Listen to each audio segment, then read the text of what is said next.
worst case in it, the worst case. Economics said that Nigerian economy is not only in stagflation, but also deep in economic crisis. Our economy is deep, not only in stagflation, but also deep in economic crisis. What does that mean? It means stagnation, slow economic growth, rising prices, inflation, and rising unemployment. These are the things we witness every day. Prices are going up. Look at petrol price.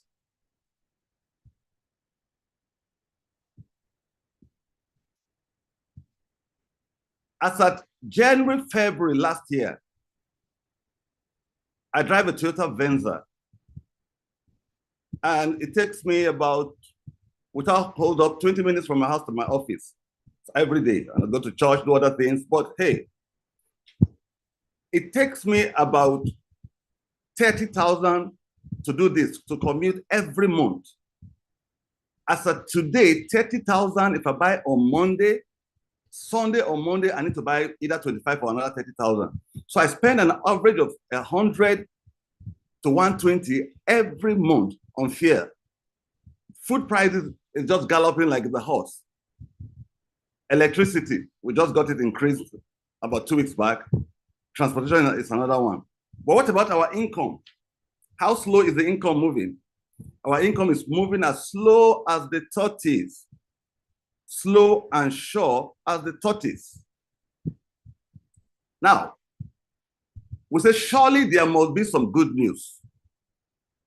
Even though we have this bad news, I'm sure there must be some good news. What do you think? We should have some good news. Can we share some?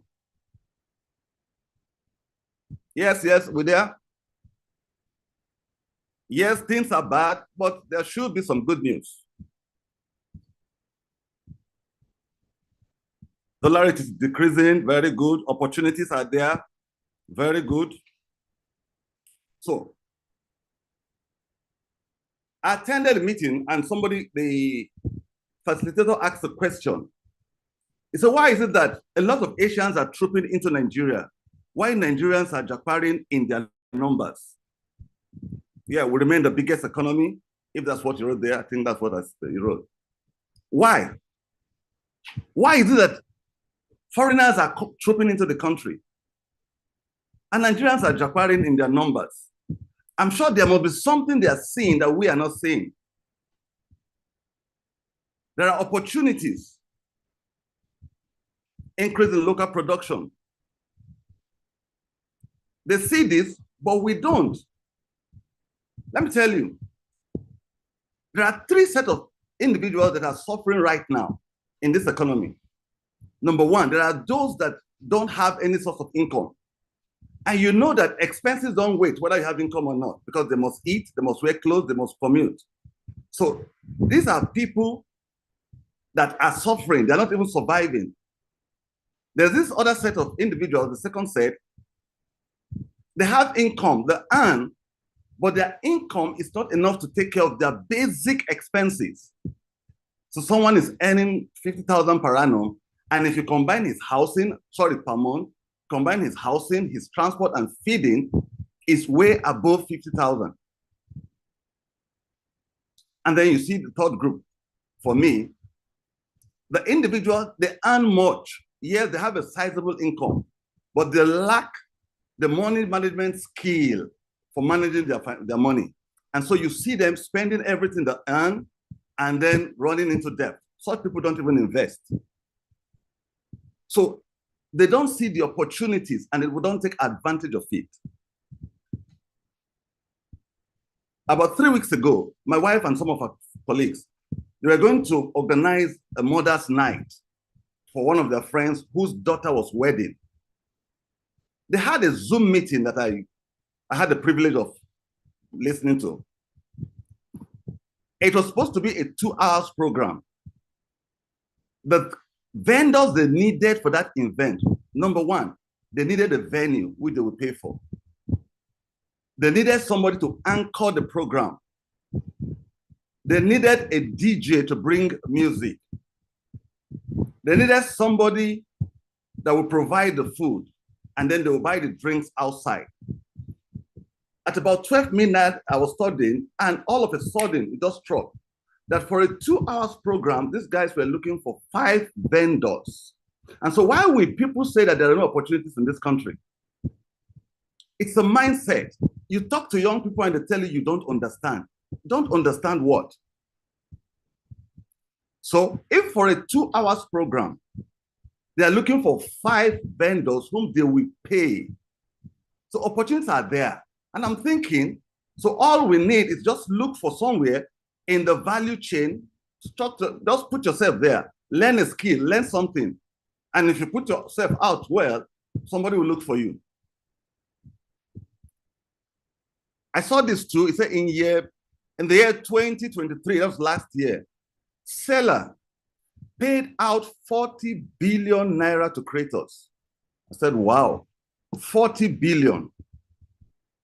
I read again that Nigerians spend close to $65 million naira actively participating in online betting. Online betting. So that means that there's money in this country. There's money, and then there's the opportunity to earn. And that's why I believe somebody who said that recession is not the absence of opportunities, but the shrinking of these opportunities. Yes, things are hard. The economy is going through its own downtime, but doesn't mean that opportunities are not there. It's just that these opportunities are shrinking. And so those who will take advantage of these opportunities are the ones that are prepared. And what we are doing today is trying to prepare us, prepare our mind to be set for such opportunities. According to Simon Sinek, there are 2 ways to see the world. He says some people see the things that they want, and some people see the things that prevent them from getting the things that they want. It's a mindset. Some see what they want and they go for it, but others is the things that prevent them from getting what they want. So what are you saying? Can we just put it on the chat box? In the chat box, please. What are you saying? Yes, the economy is hard. Things are not going well. Banditry, kidnapping, power. But what are you saying? Are you seeing your vision? Are you seeing yourself flourishing, abounding in opportunities, hope? Very good.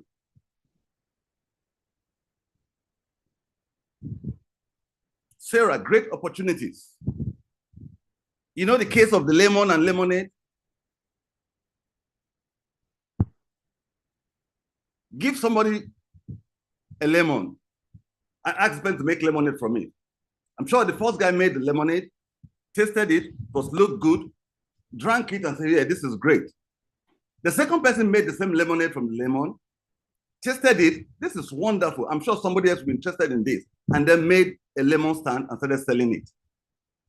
2 things, the same situation, 2 approaches. It's a mindset.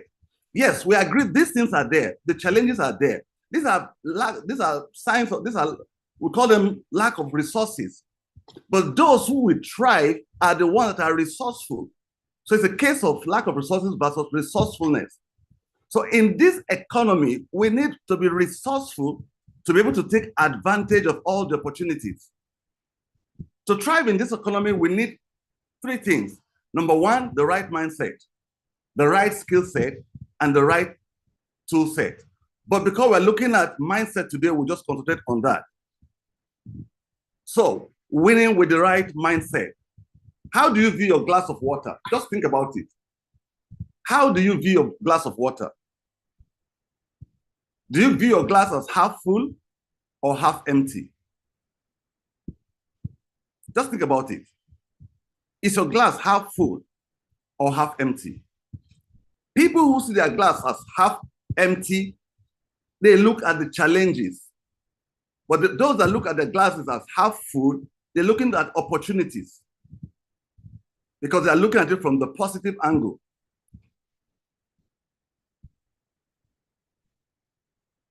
So what is mindset? A mindset is not just a mere set of beliefs. It's the mental framework from which we operate. Our mindset is the mental framework from which we operate, from where we see the world. And this impacts our behavior. You know, it's your thought. Your mindset is your thought. And your thought influence our thoughts influence our behavior. And which influences our decision-making processes and ultimately our outcome. A long time ago, I saw this quote: "You have nothing to lose by trying, but everything to gain." And it changed my perspective. You have nothing to lose by trying, but everything to gain. Take that step.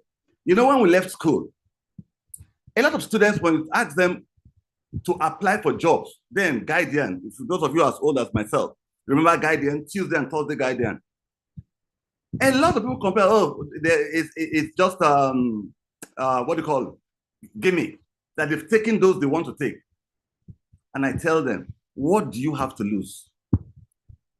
Then you need a stamp, 5 naira stamp, maybe 5 naira envelope, and you post it 10 naira, which we all could afford then. My friend told me a story of his village. When things started getting difficult and job opportunities were scarce, the young guys in that village stopped going to university. After secondary school, they would just go. Nobody wants to go back to further their education. Yes, they could learn skills, but they're not learning any skills. He said his father called them and spoke with them. You guys need to go to school. They used one young man that had his master's degree, was in the village without job, and they were using him as an example. So what of this young man? He had a master's degree and he doesn't have a job. But that the funny thing was, when a job opportunity came and it was the turn of his community to provide somebody, guess who was ready? The young man that had a master's degree. We have nothing to lose by trying, but we have everything to gain. It's a mindset. So there are two kinds of mindset. If you want to put them, we're looking at it from the scarcity side. Some would say fixed mindset and all, but scarcity mindset. So today we're looking at the scarcity mindset and the abundance mindset. What is the scarcity mindset? People with this mindset believe that there will never be enough, whether of food, money, or opportunity. For them, everything is scarce. It is rooted in fear, uncertainty, and the focus is on limitations or restrictions. Mind that word. Their focus is on limitations or restrictions. So you hear them say things like, we can't all be rich. And people like that, when a wealthy person passes away, what do they say? Can we remember? That's the word they quote from the scripture. When a wealthy person passes away, somebody with houses, cars, who's doing well and passes away, you see them writing, vanity upon vanity. They're speaking, very good, thank you, Frank. They're speaking from the scarcity mindset. So from such people, they limit themselves. They are afraid to ask life for more. They don't dream big because they think that when they dream big, they'll be disappointed. Such people seek for assurance, not opportunities. These are the people that play BB Ninja. I was somewhere with them and I saw a lot of people by a kiosk and I asked, what's happening here? And the person said, that's Baba Ijebu. I was scared.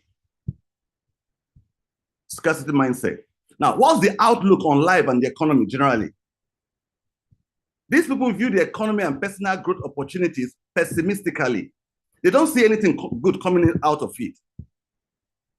This outlook creates a barrier to seeing and seizing opportunities. They don't see opportunities. Even when they see opportunities, they call it challenges. Remember the case of the story of the two salesmen?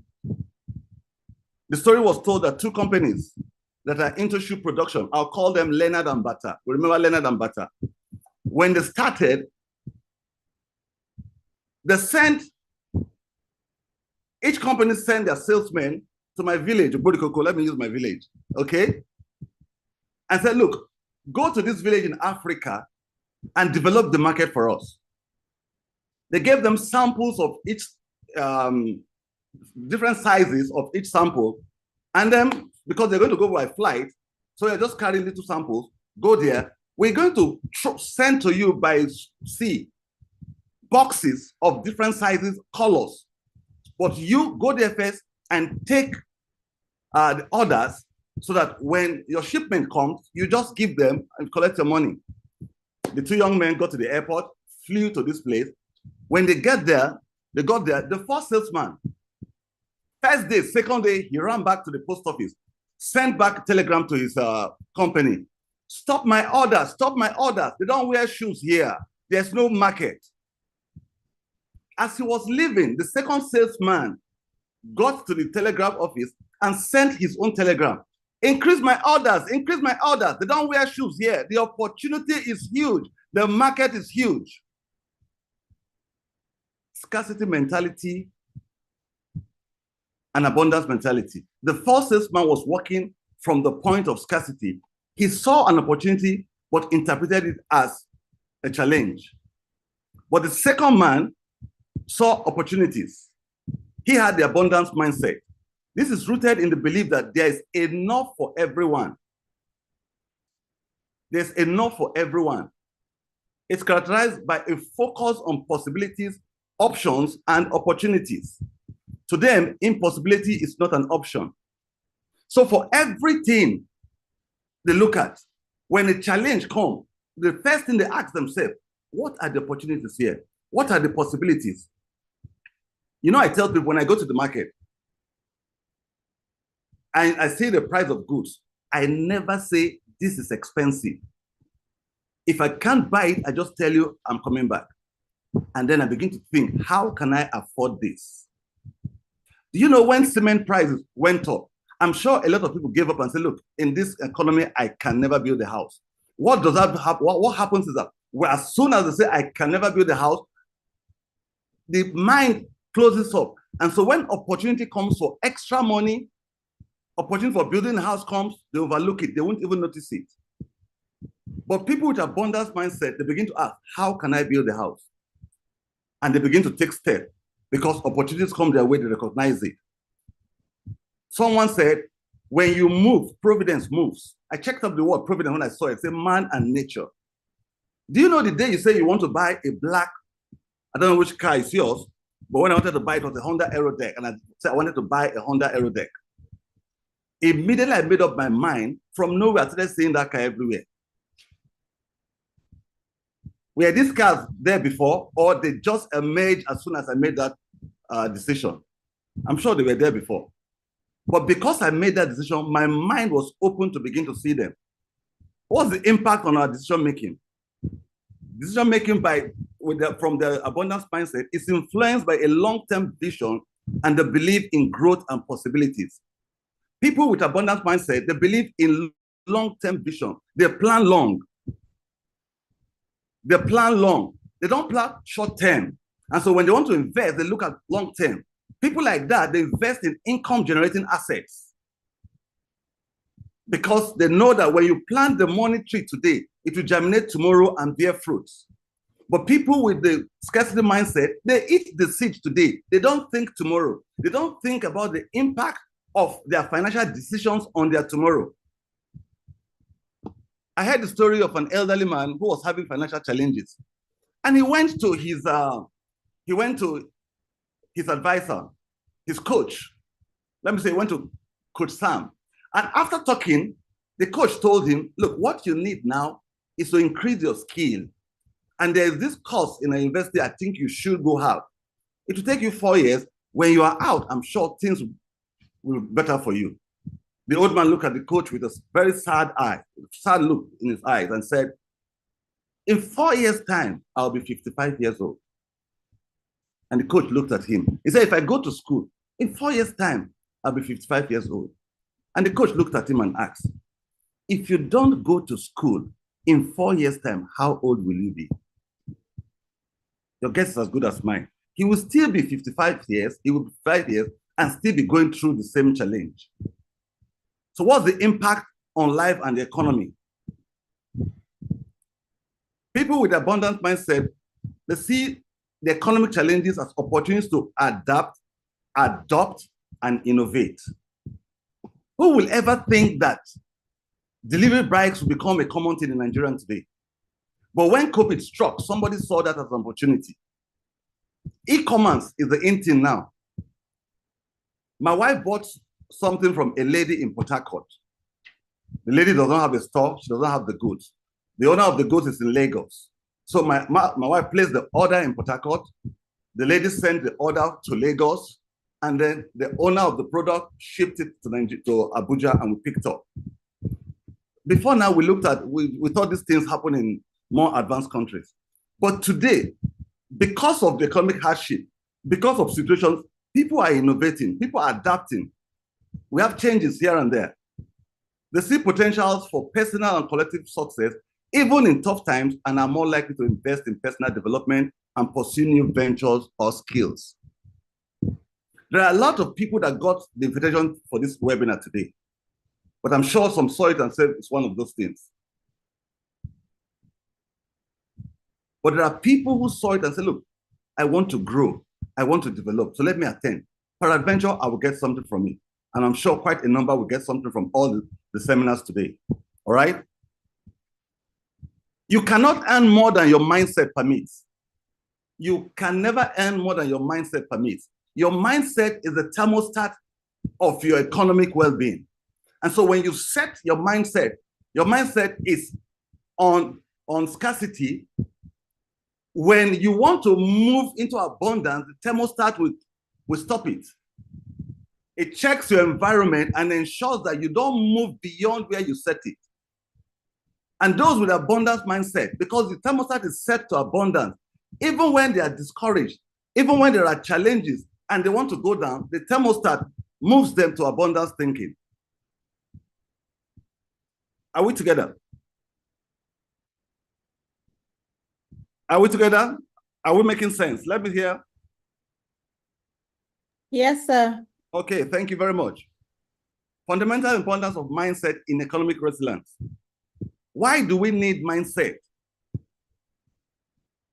It helps in the perception of economic conditions. The way we perceive the economic conditions is affected by our mindset. Mindset shapes the lens through which we view our economic environment. So, for those with a resilient mindset, they see challenges as temporary and manageable. So whatever they see, they don't see it as a permanent situation. It's temporary and it's manageable. We are told to learn from the ant. So I'll use the ant philosophy. Let me ask this question.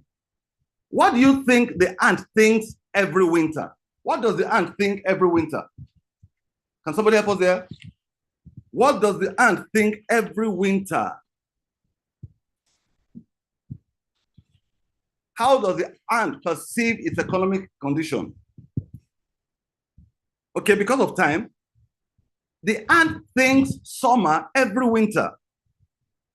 So when they're in that hole and they can't go out, for them, this is temporary. It won't be long. It won't be long. Summer is by the corner. Yes, they think abundance, but because it's a condition, very good, Priska. They think summer. The ant thinks summer every winter. So while they are in their hole, said this will not be long. The first sunny day, they are out. If rain drops or snow drops, they go back. But the mindset that this is temporary. And so if they think summer every winter, what do they think every summer? They think winter, because they know that summer will not be long. Very soon, there will be a condition where we cannot gather food. So the ant, if you see them, every summer they are gathering food.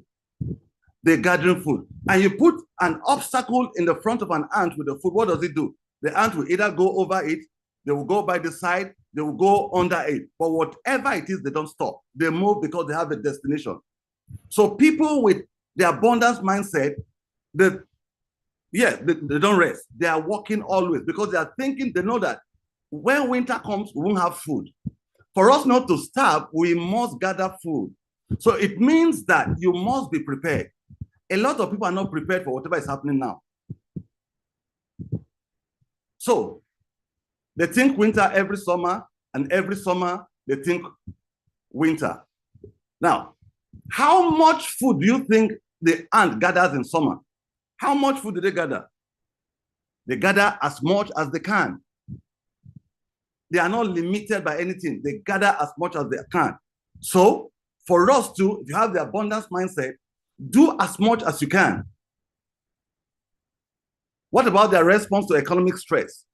An abundance mind stress, people with that mindset are more likely to adopt adaptive strategies or adaptive coping strategies, And what are those strategies? Number one, they seek new skills. In time of economic hardship, they seek new skills. Number two, they diversify their income sources. So if they are working, they want to look for a side job.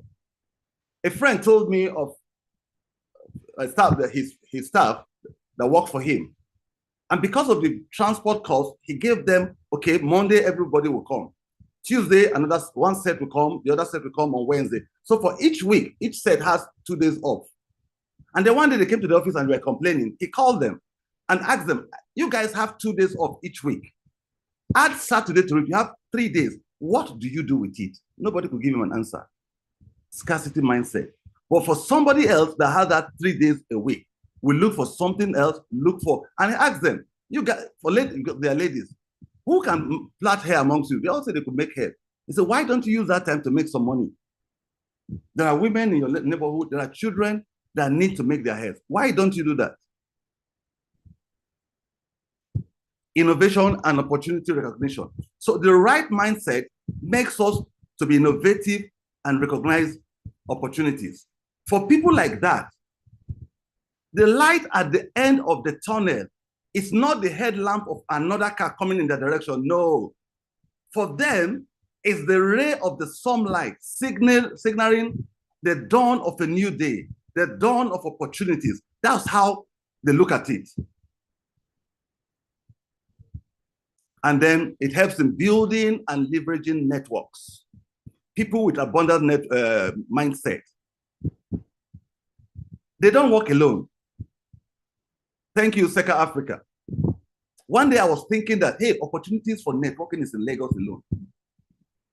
When I listen to seminars online and attend, these guys are talking from Lagos. And I thought that if only I go to Lagos, that's the only time I can, leverage on such opportunities. And because I work in Abuja, I felt that I could not. And so one day I went somewhere and Coach Sam was there. I had known Coach Sam for over 15 years, but I was seeing him from afar. Some things he was doing were things I wanted to do, I was doing before, and I was not pursuing them. And so I said, this young man, look at the things he's doing. These are ideas I had I was not working on. Scarcity mindset. And one day something told me, this guy knows something you don't know. Go see him. And I called him up. He said, he gave me an appointment. I went to his office. After hearing me out, he said, you need a community. I said, yes, that's what I'm looking for. He said, we have a community, OSP. And I got enrolled. And the rest is history. I tell you, a month after, within the month I paid my dues, I got 2 jobs that paid me for that job and gave me money for my next year's due, which I just placed in my investment vehicle. So next year I pay again. And I've benefited so much. And this platform is part of that community.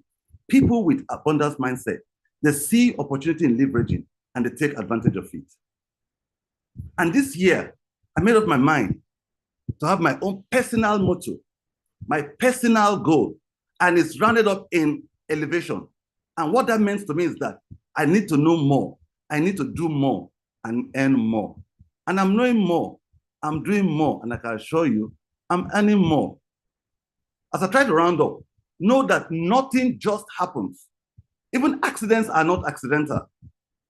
Accidents are caused by the actions or inactions of men.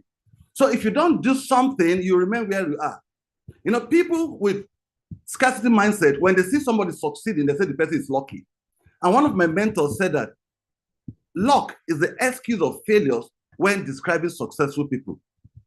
I'll tell you this, life is governed by rules and principles. The responsibility is yours to learn and apply them accurately. So we need to transform from scarcity mindset to abundance mindset. And in doing that, we must be intentional about it. You must be intentional. For me, being intentional about my money moves means that I develop the what-if mentality.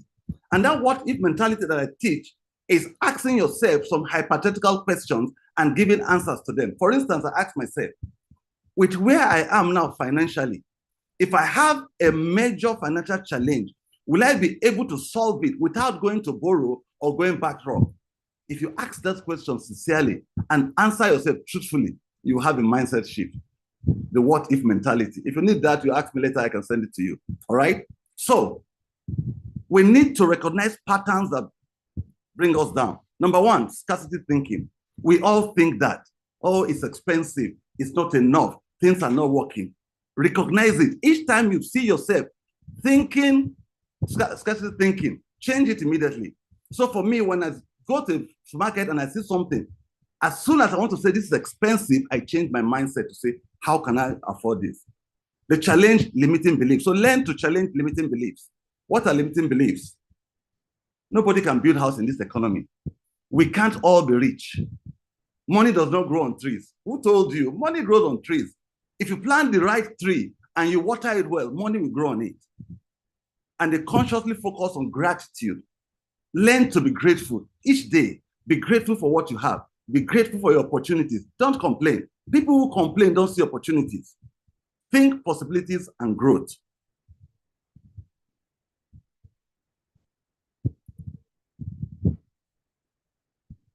Be ready. The video, because of time, I won't show the video. But in 2022, I did a training and I was telling the youths that, look, thank you for supporting Obi. Those of you who are obedient, those who are bad, and those who are what? Articulate. It's good. Anybody that comes in. And I said, anyone that comes in, the 4 years will not be enough for the person to repair the economy. Looking at how bad things have gotten. And I said, Naira was not going to drop. The second thing I said was that petrol price will not come down because the incoming government will need that money to execute their project. I said, it might be increased. As a matter of fact, I ended up by saying it will be increased, and it was increased. What was I telling them? I was telling them, be prepared. The era of be ready is gone. Now, be prepared. All be prepared. The system is not likely to change in your favor, but you are not the system. You are a human being with the capacity to grow and to earn more. This question, please think about it. If the dollar keeps appreciating or remains where it is today, you have two options. Number one, you either earn more Naira so that you can buy enough dollar, or you begin to earn in dollar. The last line. There are two frameworks you should know that I'm sure will help us. I'll leave us with that. The Job effect. Job said, the things that I'm afraid of are now happening to me. So you manifest the things you focus your thoughts on. Focus on the good. Where the mind goes, they say money goes. And the Matthew effect. What does that mean? The Matthew effect is the law of advantage. It said the rich gets richer and the poor gets poorer. But if you look at it from that dimension, you'll be limited. The story said the master gave 3 servants talents according to their various abilities. The one whose talent was taken and given to the other did not do anything with the talent. He was not disadvantaged. He had 1 talent. He didn't use it. He was complaining. He was looking at the challenges. And the master told him, you should have invested the money. So that means if you can't do business, you can invest. There's always something you can do. And as you begin to deploy your talent, you begin to get richer. The land is, this quote, and I stop. The land is bad, you all cry. We suffer much, we die, we mourn. Yet each one of you lies down in his own small hut and does nothing. To lie down resigned to fate is madness. This is a quote from Olarotumi's The Gods Are Not to Blame. Who are you blaming? Don't blame APC. Don't blame Jagaban. Don't blame PDP. Take your destiny in your hands. Thank you very much for your attention. God bless you all. Oh, wow. Please, can we put in the chat room? Or if you can even just keep giving him his Thank you. That was amazing. Sorry, I was muted. Please, the applause. All I could hear from this is just that one of the things I took away is to be like that first salesman and think there are opportunities. They are not wearing shoes. Oh, fantastic. That's a great way. That means that can sell all the shoes and even get more. Thank you so much, sir. That was amazing. Because in fact, that is the real story of Nigeria. We feel as if everything is just not going right. And how do we survive here? So we just have to change our mindset. We just have to change our mindset. Oh, our time is up. But can we just have 1 or 2 questions in the chat room? Anybody with a question? Well done, sir. Thank you so much. Thank you for the One of the opportunity. things I appreciate. don't be like the first salesman, yeah, and stop thinking scarcity. Challenge your limiting belief, and always we should consciously focus on gratitude, possibility, and growth. Thank you so much, sir. So any questions for our presenter before he goes away? Thank you so much, sir.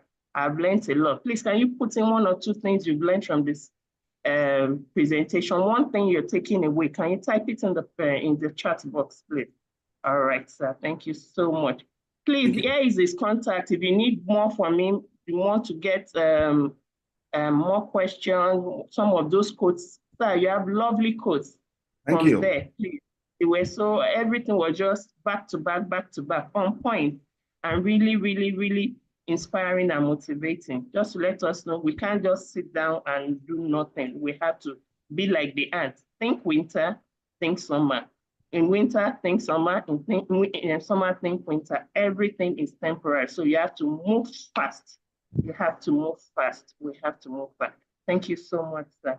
Please, if you got value, let's get any questions before we move on to the next. Thank you so much, sir. Thank you. You can take these are his contacts. Please put it down. Sir, I don't know if I pronounced your name well. I said Otta Joshua. Did I murder the name? Please help me. No. I'm used to that. That's why I do want Outa. Outa. Oh, fantastic. Normally, when I call it, I spell it because people will now write Anita. When I say Outa, I will say they write Anita. All right, thank you, ma'am. I appreciate it. All right. So I can take down I can stop my sharing? Yes, okay. Yes, sir.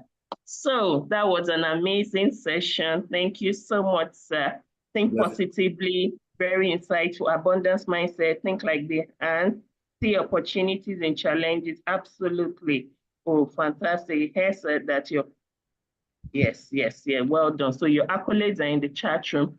So I couldn't run through the agenda before. So from the beginning, I said that we have our first speaker from 9:45 to 10 a.m. You can drop your questions, it will get to him and we can get it back. Yes, somebody said elevate, know more, do more, and earn more. All right, so from our agenda, we have 9:45 to 10 a.m. That's the introduction. Then we have our first speaker coming up from 10 a.m. to 10:45. 9:45 a.m. to 11, we'll take a little break so we can stretch our legs now and come back before our next speaker starts from 11 a.m. to 11:45. By 11:45 to 11:50, we have a second break. And next we have, after that, from 11:50 to 12 p.m. was SECA announcements. So there are so many announcements for SECA. You know, they're always doing very amazing things. That community is awesome. I remember a speaker also talks about community, building communities, and he said what he has gained from building a community. So if you're new here, if you're not on SECA platform, please try and find a way to join. There will be, I'm sure part of the information session or announcements will be how you can join. So SECA will be announcing how you can be part of this amazing community. I've benefited a lot. Let me give you a story. One of the community we have is called the Octopus Speaker Corps. Personally, I'm somebody that likes to hide. I don't come out, and I'll know so many things in my head and keep it to myself, you know, or no, not keep it to myself, I share, but I don't share in public. I don't like to be seen. I like to be seen, but sometimes I just don't want to be out there, you know. But since joining Octopus Speaker Corps, see me here, I'm talking, I can host the webinar. I know I'm doing my best, you know. I can do this, right? But usually you wouldn't find me doing this. I would always like to be in the background. So that's one of the things that you're being part of this community will do for you. It develops you. And one of the things that speaker also said is that find a way to always, people with abundance mindset engage in behaviors that promote long-term success. One of the behavior is seeking new skills. So I went and joined Octopus Speaker Corps, and here I am being able to do this because I have abundance mindset. So put that into practice today. So after that, we're going to have our third speaker, and our third speaker from 12 p.m. to 12:45 p.m. And from 12:45 p.m., we'll have the COO from SECA coming to talk to us about SECA Africa. From 1 p.m. to 1:45, then we'll have our last speaker, and then we'll have a short book, a book review on marketing without a budget. So the CEO of SECA Africa, which is Kosam Obafemi, you know, he wrote a book and talked about marketing without a budget. If you have not gotten that book, if you have not read it, you need to go and get it, because he also talked a lot about community. And in this short training we've read about community. Want to know more? Wait for the review and also get the copy of the book.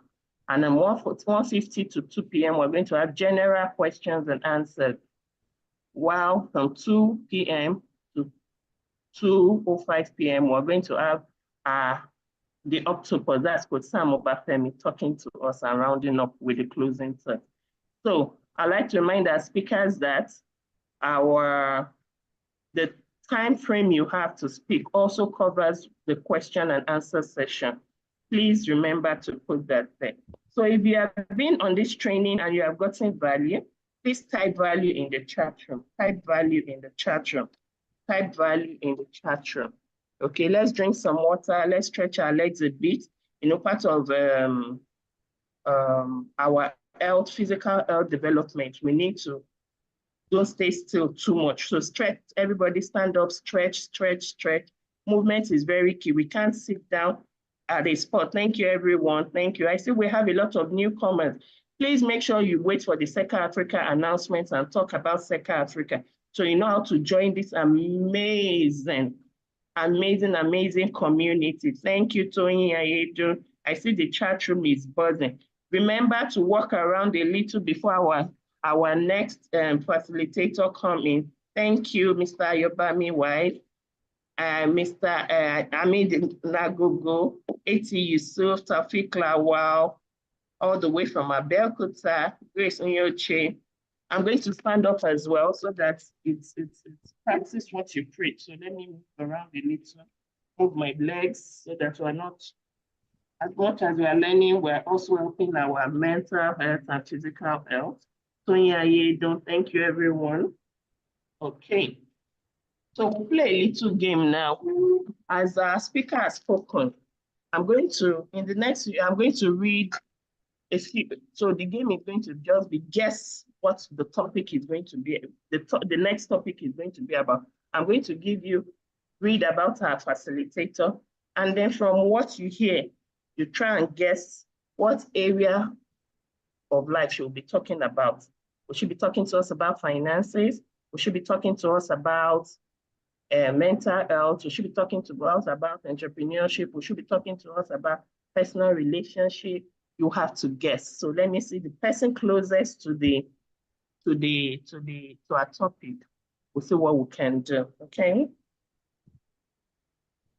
So, who is our next speaker for today? All right, I hope we have all stretched our legs. If you have moved around and then drank some water, please type 1, 2, 3, 1 in the chat room. So I've moved around enough, stretch, move your legs. We need our blood flowing very well for the next speaker, because you see the value, Mr. I've forgotten. Who can help me? Mr. I don't want to pronounce it wrong. Auta. Thank you. Auta. Auta. Mr. Auta has told us, so we can imagine what the next person is bringing. SECA Africa, they don't play at all. They don't play at all. I can tell you for free. All the webinars I've attended has been hot, hot, hot. So if you are finished stretching your legs, I can see Mr. Auta too has gone to stretch his leg. Well done, sir. We're taking instructions. Very good, sir. Okay. Yes. If you have done your movement, please can you type 1 in the chat room? You know I'm a teacher. We have to listen to instruction for this seminar. So type in your 1 if you have moved your legs and your body. I can see my students are good. I can see our audiences are here. Yes, thank you, Zaina. Thank you, Ami. Thank you, Grace. Yes. Let's keep going. Let's keep going. Make sure you move around before the next one.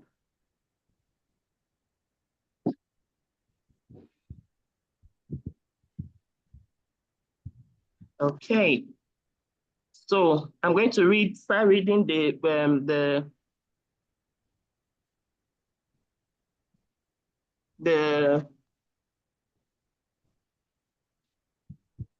profile of our next speaker.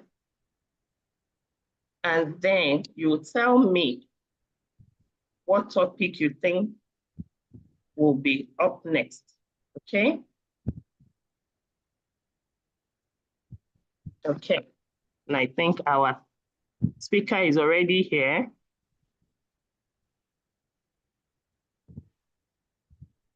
Okay, so listen. Our next speaker, I won't call her name yet, but I'll just start with her profile. She's an astute visionary. She's an educational consultant, applied behavior analyst, analysis trainer, TEDx speaker, and a communication coach, pardon me. She majored in business and management from University of Sunderland, United Kingdom, and applied behavior analysis with the Institute of Child Education and Psychology, Europe. An early years educationist with over 10 years of experience in the educational sector and over 5 years of experience in communication and leadership. She is driven, focused, and passionate about delivering transformational results with every training. She has recorded successes in school management, employee capacity building, on communication, customer service, and innovative training methodologies. She is the founder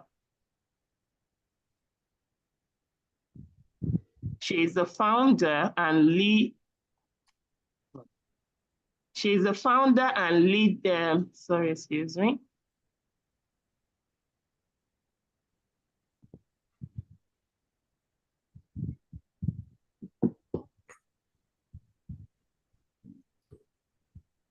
She is the founder and leader. I can't see. Okay. Pardon me. Okay, she is the founder and lead consultant of ProTeach Consult, a personal development, educational development, and consultancy company. The company is dedicated to establishing new schools and improving the capacity of existing schools through evaluations, monitoring, and trainings. Zainab's consultancy services have impacted many public and private organizations with profound results. When she is not consulting for organizations, she's an altruist who is passionate about community development and philanthropy. She is an executive of 3 NGOs called MATA Network, MATA Network, Give Foundation, and the Reformation, which empowers women, children, and motivates youth to perform in community development and leadership. Give Foundation has provided over 7 local governments in Kano with drinking water.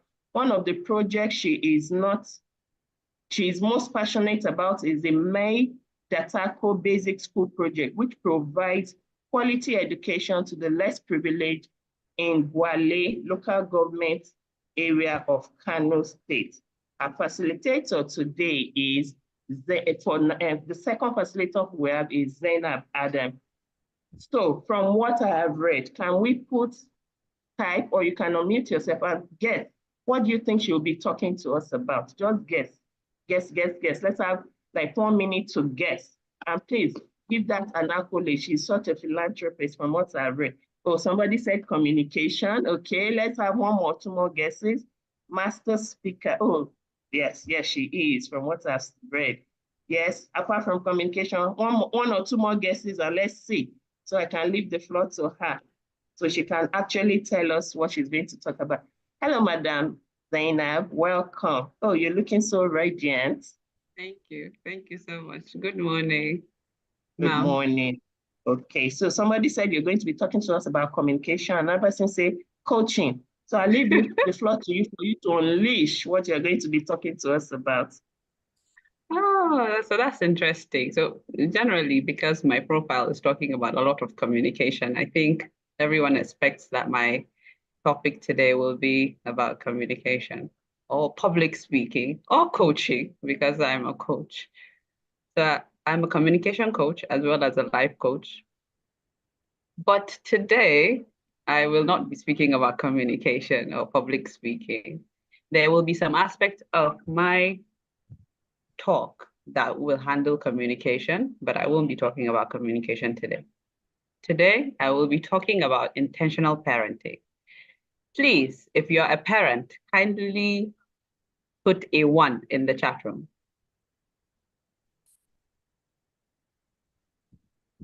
So I want this to be as interactive as possible. So I want us to literally light up. I want us to light up the chat room. Yeah. So I'm going to be talking about intentional parenting. 1, thank you. Thank you so much, Hamid, Adja, Aziza, Imabom, Saliha. Thank you so much. Thank you so much. All right. So do I have the permission to share my slide, please? Yes, please. Yes, you do. Okay. All right, great. Mm.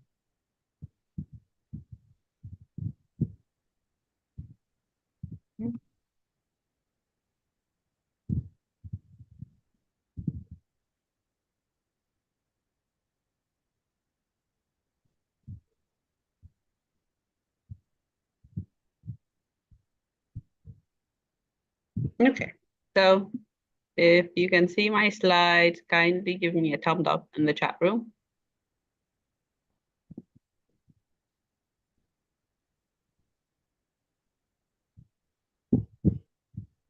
Am I audible? Okay, great. Thank you, Vivi. Frank, Amana, thank you so much. So, intentional parenting. I will like us to put in the chat room what we understand by intentional parenting. There's no wrong or right answer. We just want to be able to better understand this. We're all here to learn from each other. We're all here to sort of establish a sort of foundation. And it doesn't matter. You don't have to be a parent. If you're not a parent, you're probably a guardian. You're probably taking care of somebody. So someone, okay, so MT Adeniran says, being deliberate about what you want in our children, what we want in our children. Perfect. Being present as much as possible. Yes. Thank you so much for sharing that. Abayomi Wise. Okay. So very quickly, what we're going to be looking at today is we're going to sort of go over our level of awareness, speak about the first 7 years, and then talk about intentional parenting, factors that affect intentional parenting, and of course, some final tips. Making deliberate choices. Vivi says making deliberate choices in how we parent our children or our words. Thank you so much. You are such a wonderful audience. I love you already. So quickly, now let's look at this quote.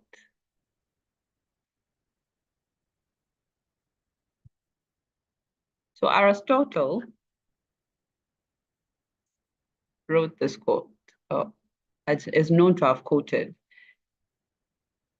He says, give me, or he once said, give me a child until he is 7 and I will show you the man.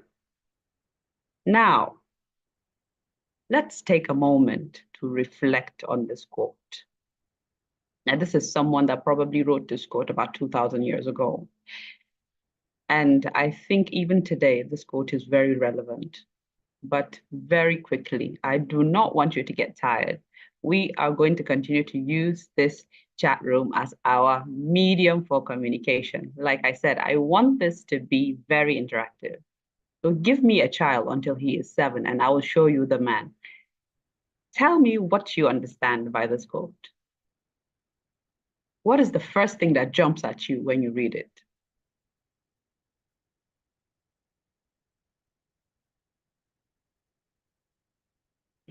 What jumps at you? Anyone? Give me a child until he is 7 and I will show you the man. Thank you, Ashiata Badmos. Early years are vital, formative years. Yes, thank you so much, Sarah, for sharing. Any more responses? I'd love to hear more.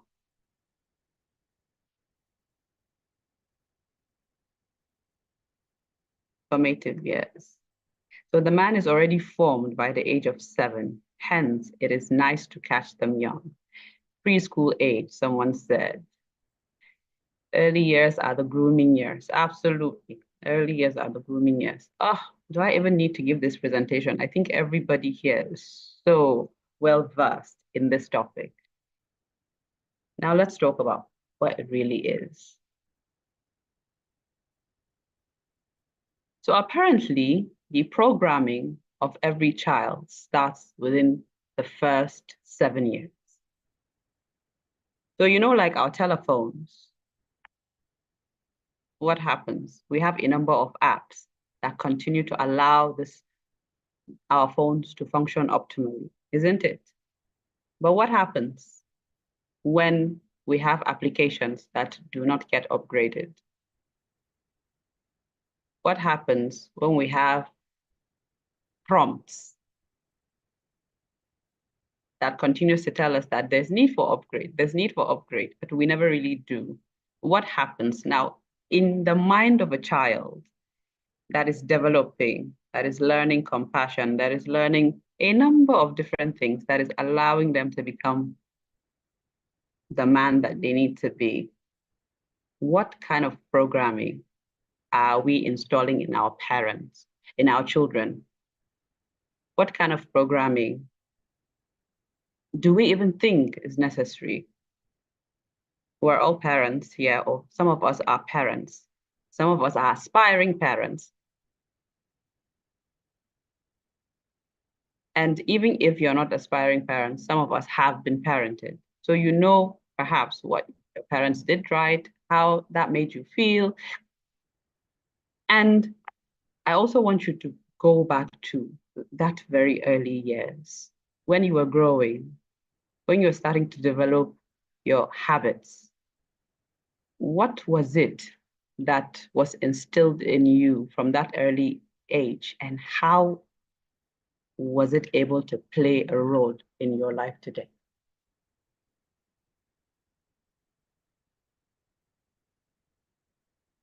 So take a moment, discipline, as Yata says, discipline. Take the time to reflect, because we're going to do a lot of reflecting today, a lot of reflecting. Respect for elders, yes, that's very critical.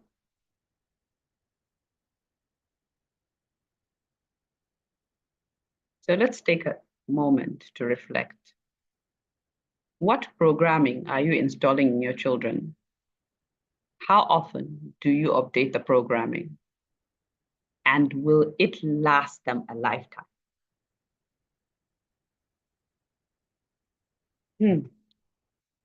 Good manners. Thank you, Haja Aziza. There's good manners.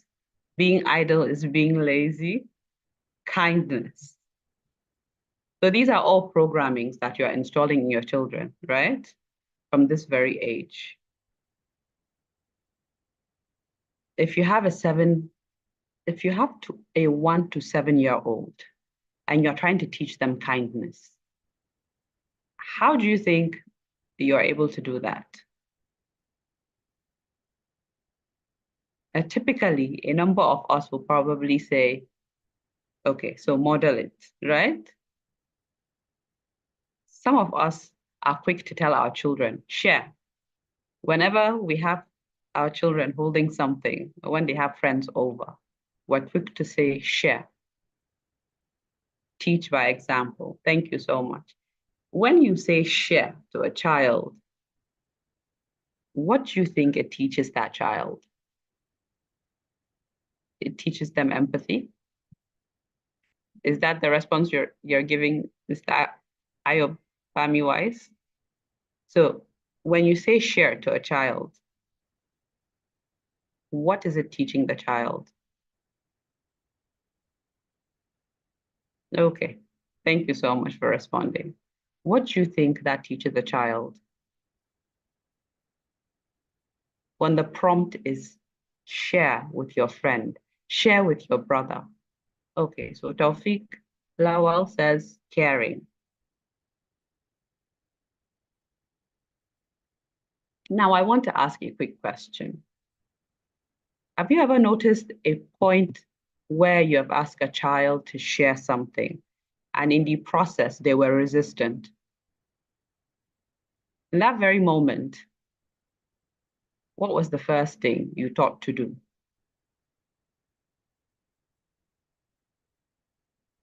What did you think you needed to do? Did you insist that they continue to share, or did you sort of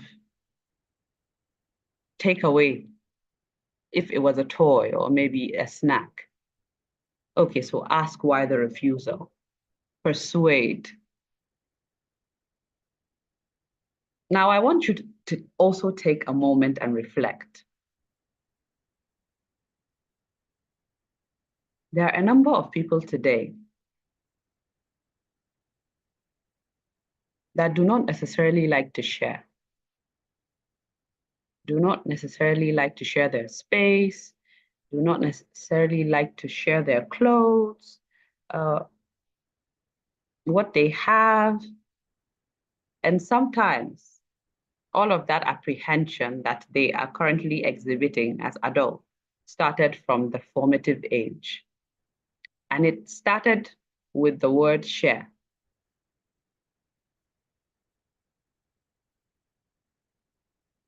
Did you ever think simply asking a child to share will teach them an apprehension to giving? Have we ever taken a moment to reflect on that? Kindly put in the chat room what you thought asking a child, especially a child that is about 2 or 3, to share does to them, especially the children that we're raising today. Yeah, so Coach Sam says, I agree, that's a lot like me. So usually a lot of people that are apprehensive to sharing space, sharing things right now are people that were sort of forced into sharing at a very early age, either because they were older siblings and you were told to give your younger siblings, or you were told to take away from yourself and give someone else. And most times, as children, we're not really ready. We don't even understand what sharing is. But the point is to be able to model. The point is for us to be able to model whatever attitude we want our children to learn. And it shouldn't come from forcing them to do things they're not ready for. It should definitely come from their ability to understand why they need to do it. Why even is it important? And that is why communication plays a huge role in our intentional parenting. Now let's move on from this.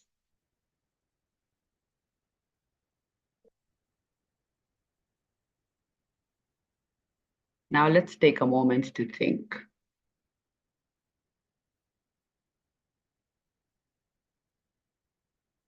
A lot of us, when we reflect, we think that we are really doing our best. We're intentional as parents, and we're doing what it takes.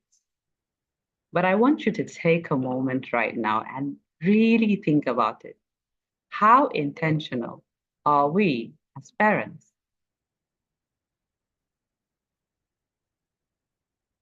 Do we even understand what it means to be intentional about parenting?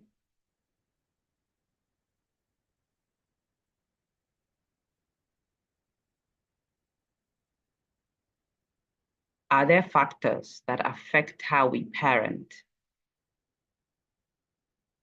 I want us to ask ourselves, is this a transgenerational parenting?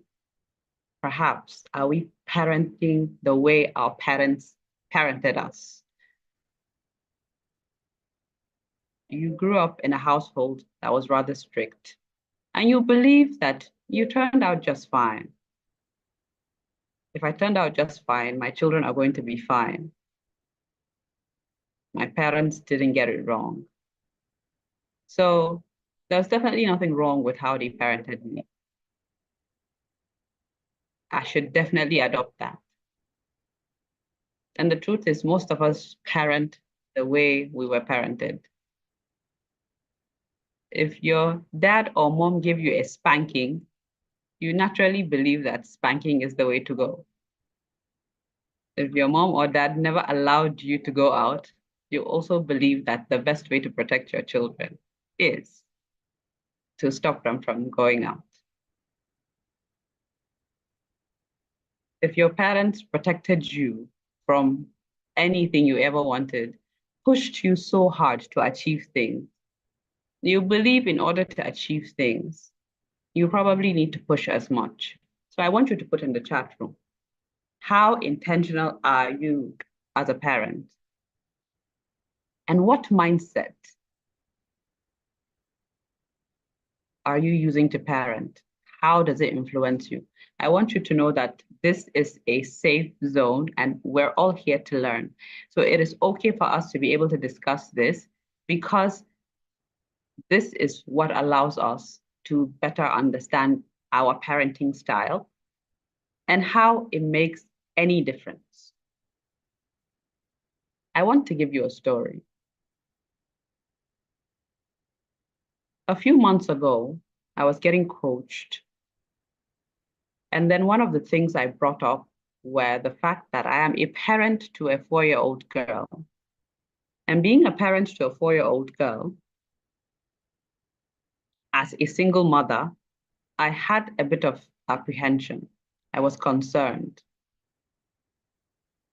I was wondering if I could do it as a single parent. And another thing I was also concerned about is,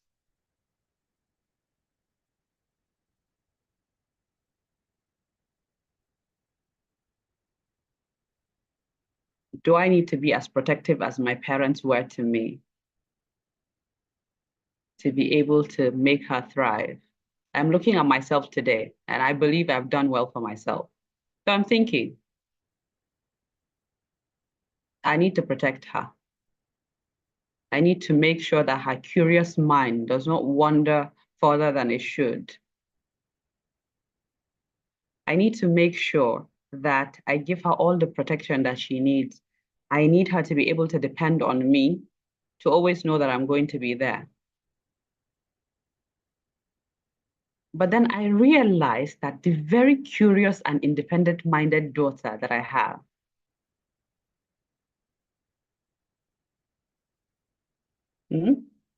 so you discover that I was sort of holding her back. I realized I was holding her back from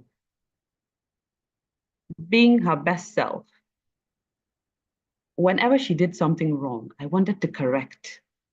And over time, without realizing it, I noticed that she started becoming withdrawn. Whenever there was presentation in school, she was losing confidence. And it never occurred to me that I was doing that to her.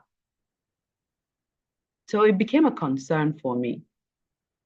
And in the process of our coaching, my coach said to me, can you describe to me how your parents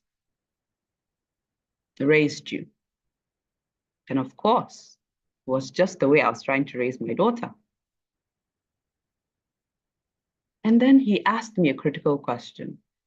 He said, do you know that your daughter, as young as she is right now, is going to eventually grow up? And when she does, she will need to make her own mistakes. If she grows up, She needs to be able to discover life for herself.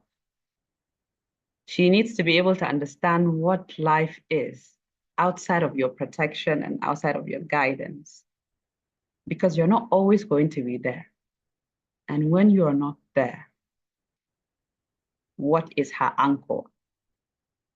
How is she going to cope? And then it hit me. It hit me that I was probably also living the exact same thing my parents had lived.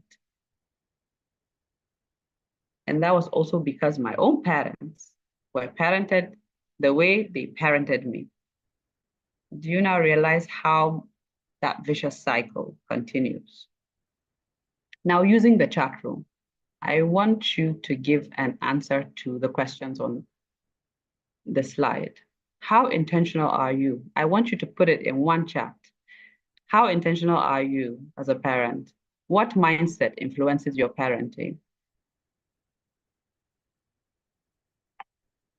Why do you think we need to raise wholesome children? Very quickly, very quickly. I would love to see the chat room coming up. If I'm audible, please give me a thumbs up in the chat room.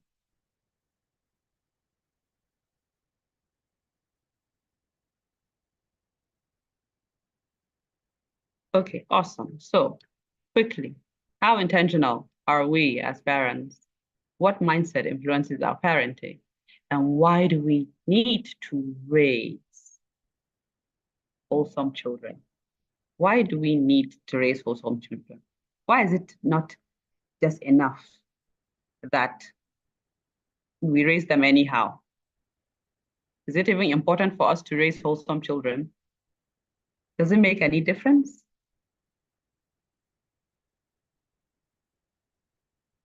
I'm waiting. Chat room, chat room.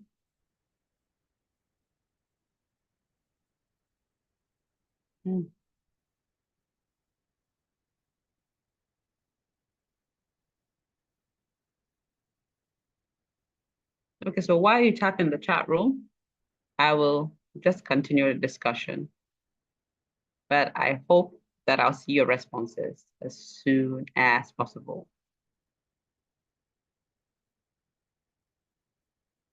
So we need to raise wholesome children for the betterment of our society at large. Good morals, good citizens.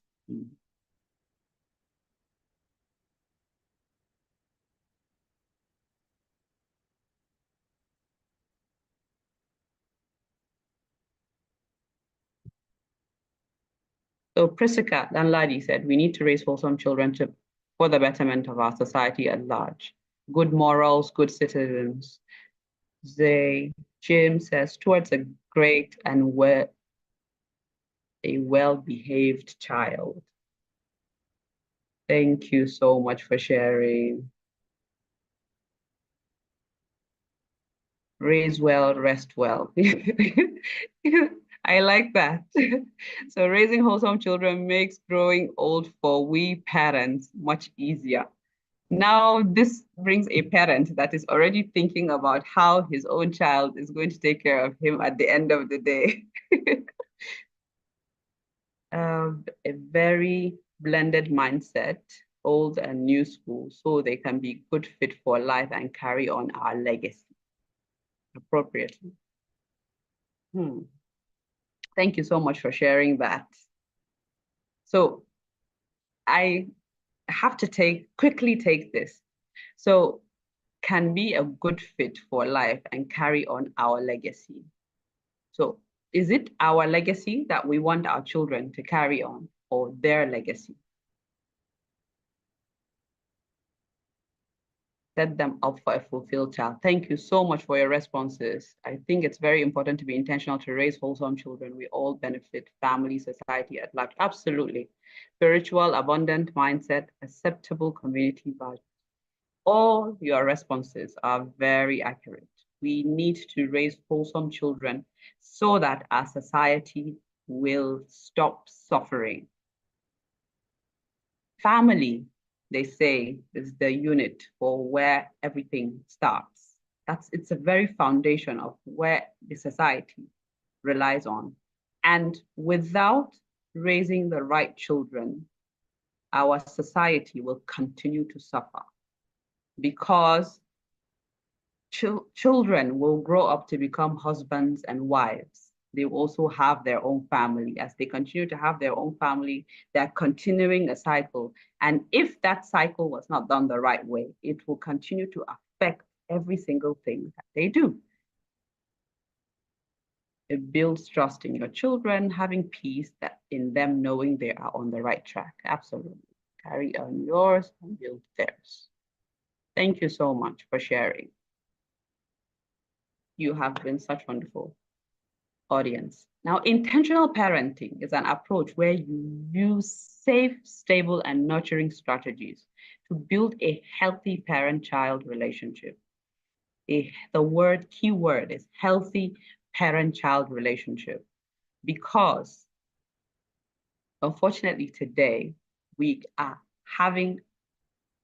find ourselves in a society where, yes, perhaps there's parenting, but not necessarily a healthy parent-child relationship. We're finding our society in extreme, how do I say, we're having a lot of estranged parents today, parents that have neglected their responsibilities, parents that were overwhelmed by the idea of being parents, parents that became parents without being ready. And all of that has continued to affect how we parent. And sometimes you find that one parent is largely taking most of the responsibility of parenting, the responsibility of ensuring that the children are wholesome. And do we all agree that as much as it is possible for one parent to parent a child, it takes two parents to make that child a wholesome child? And like we said, it takes a village to raise a child. Unhealthy parent-child relationship breeds children with deviant relationship. Absolutely. Defiant. It's almost something that we don't really see. But truth be told, if you really sit down with every single person that is either troublesome, causing a lot of trouble in his own lives or her life and in the lives of the people in their families, the lives of the people that love them, you would find out that behind it all, there was an instability, and it probably started from the family unit.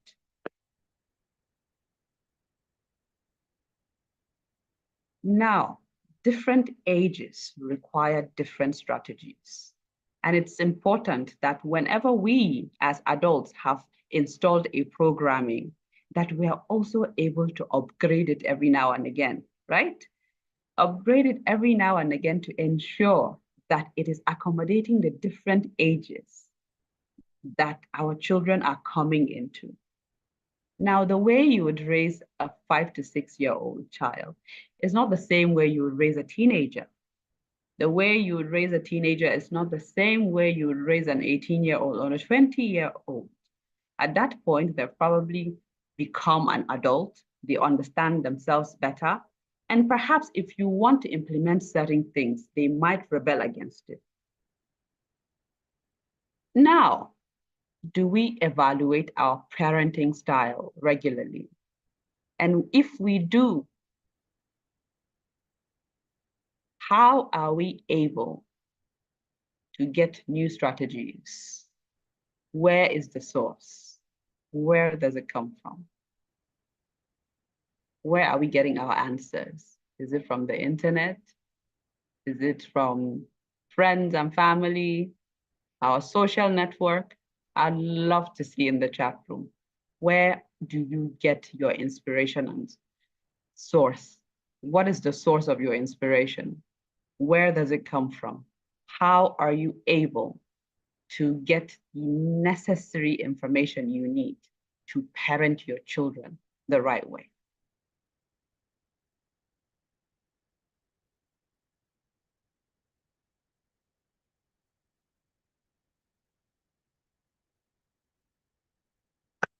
So let's look at factors that influence our parenting style. And it's probably one of the first things I spoke about today. So emotional and psychological. And this mostly comes from a lot of trauma. So emotionally, psychologically, are you in the right place?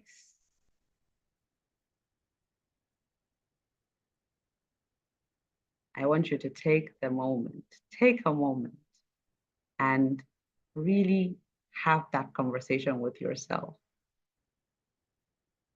Your parenting style today,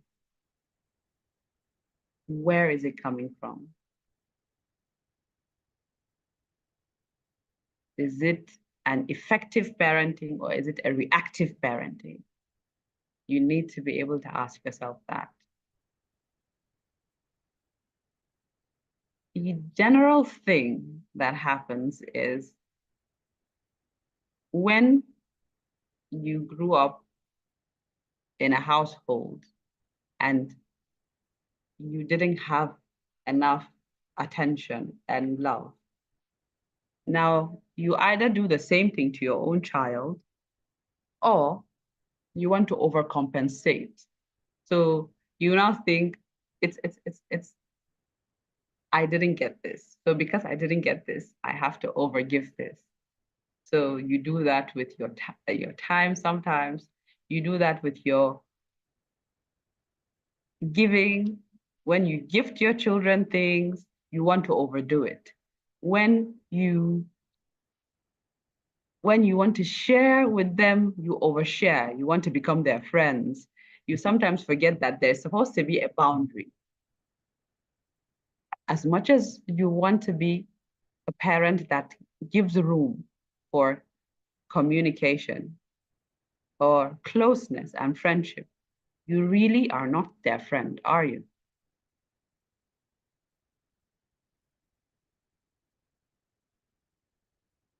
So our upbringing, Priscilla says, has a way of influencing our parenting. Except you are intentional to make some correction, you have a parenting that doesn't suit your values too. Exactly. So we probably had parenting that does not suit our values. But in order for you to even identify your values, how self-aware are you? Do you, as an adult, know what your values are?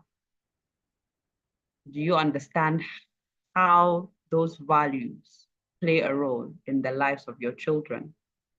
And how is it going to help you raise a wholesome child that is going to add to the society?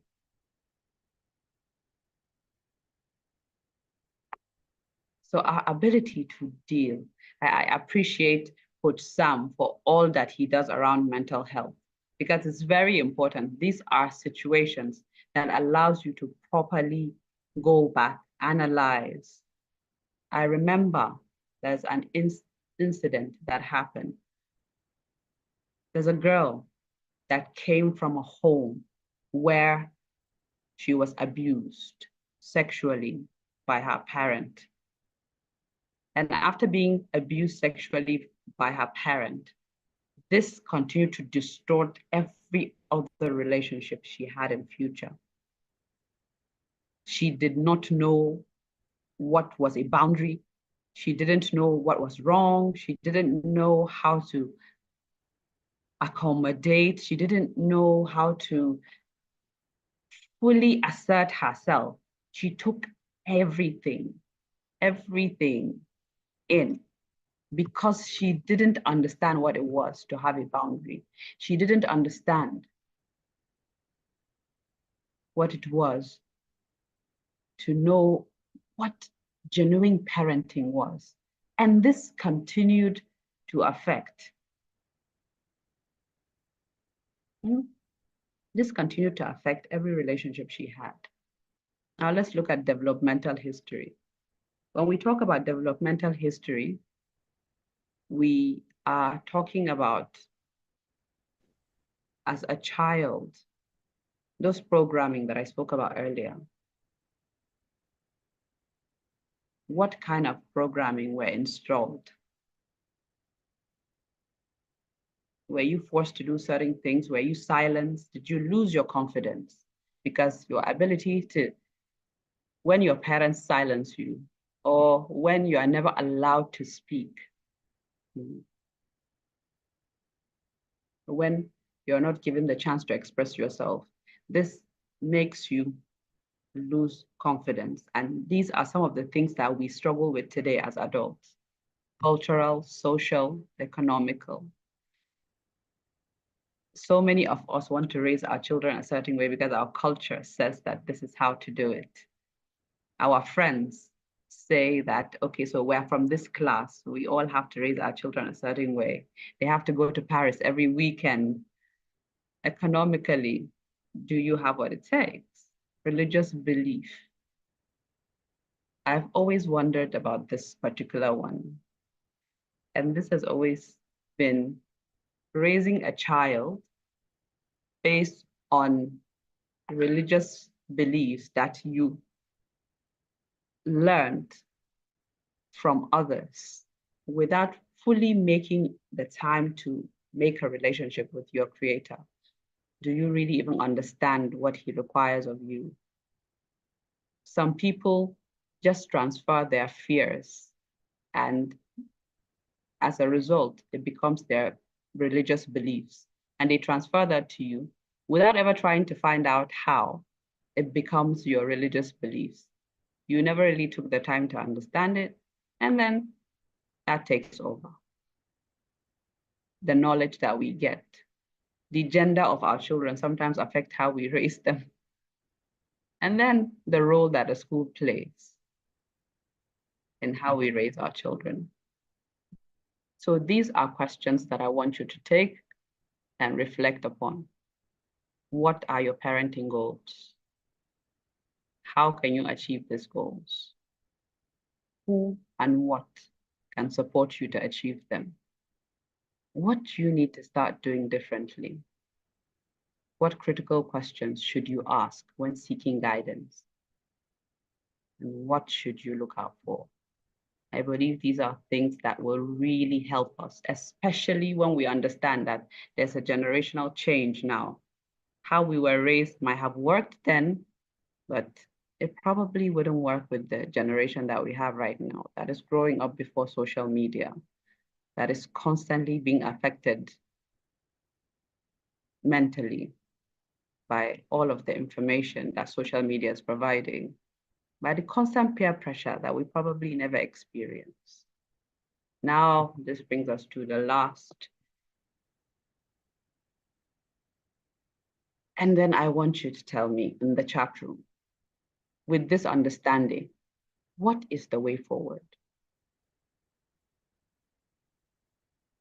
What do we now need to do differently? What is the way forward? Very quickly, and then we can go into our questions. If you have any questions, I would love to take them. If you have any questions, you can probably unmute yourself and ask them as we go along. So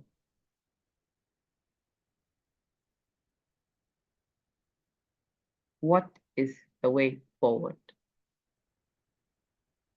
Now that we're raising Gen Z and Gen Alpha, what needs to be done differently from how we were raised?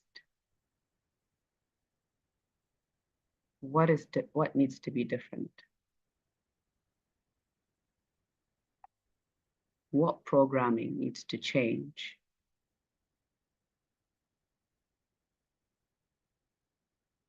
Do we have to go to the schools that we're putting our children to ensure that our core values are instilled in the children? Are we going to continue practicing positive affirmations to ensure that our children are confident?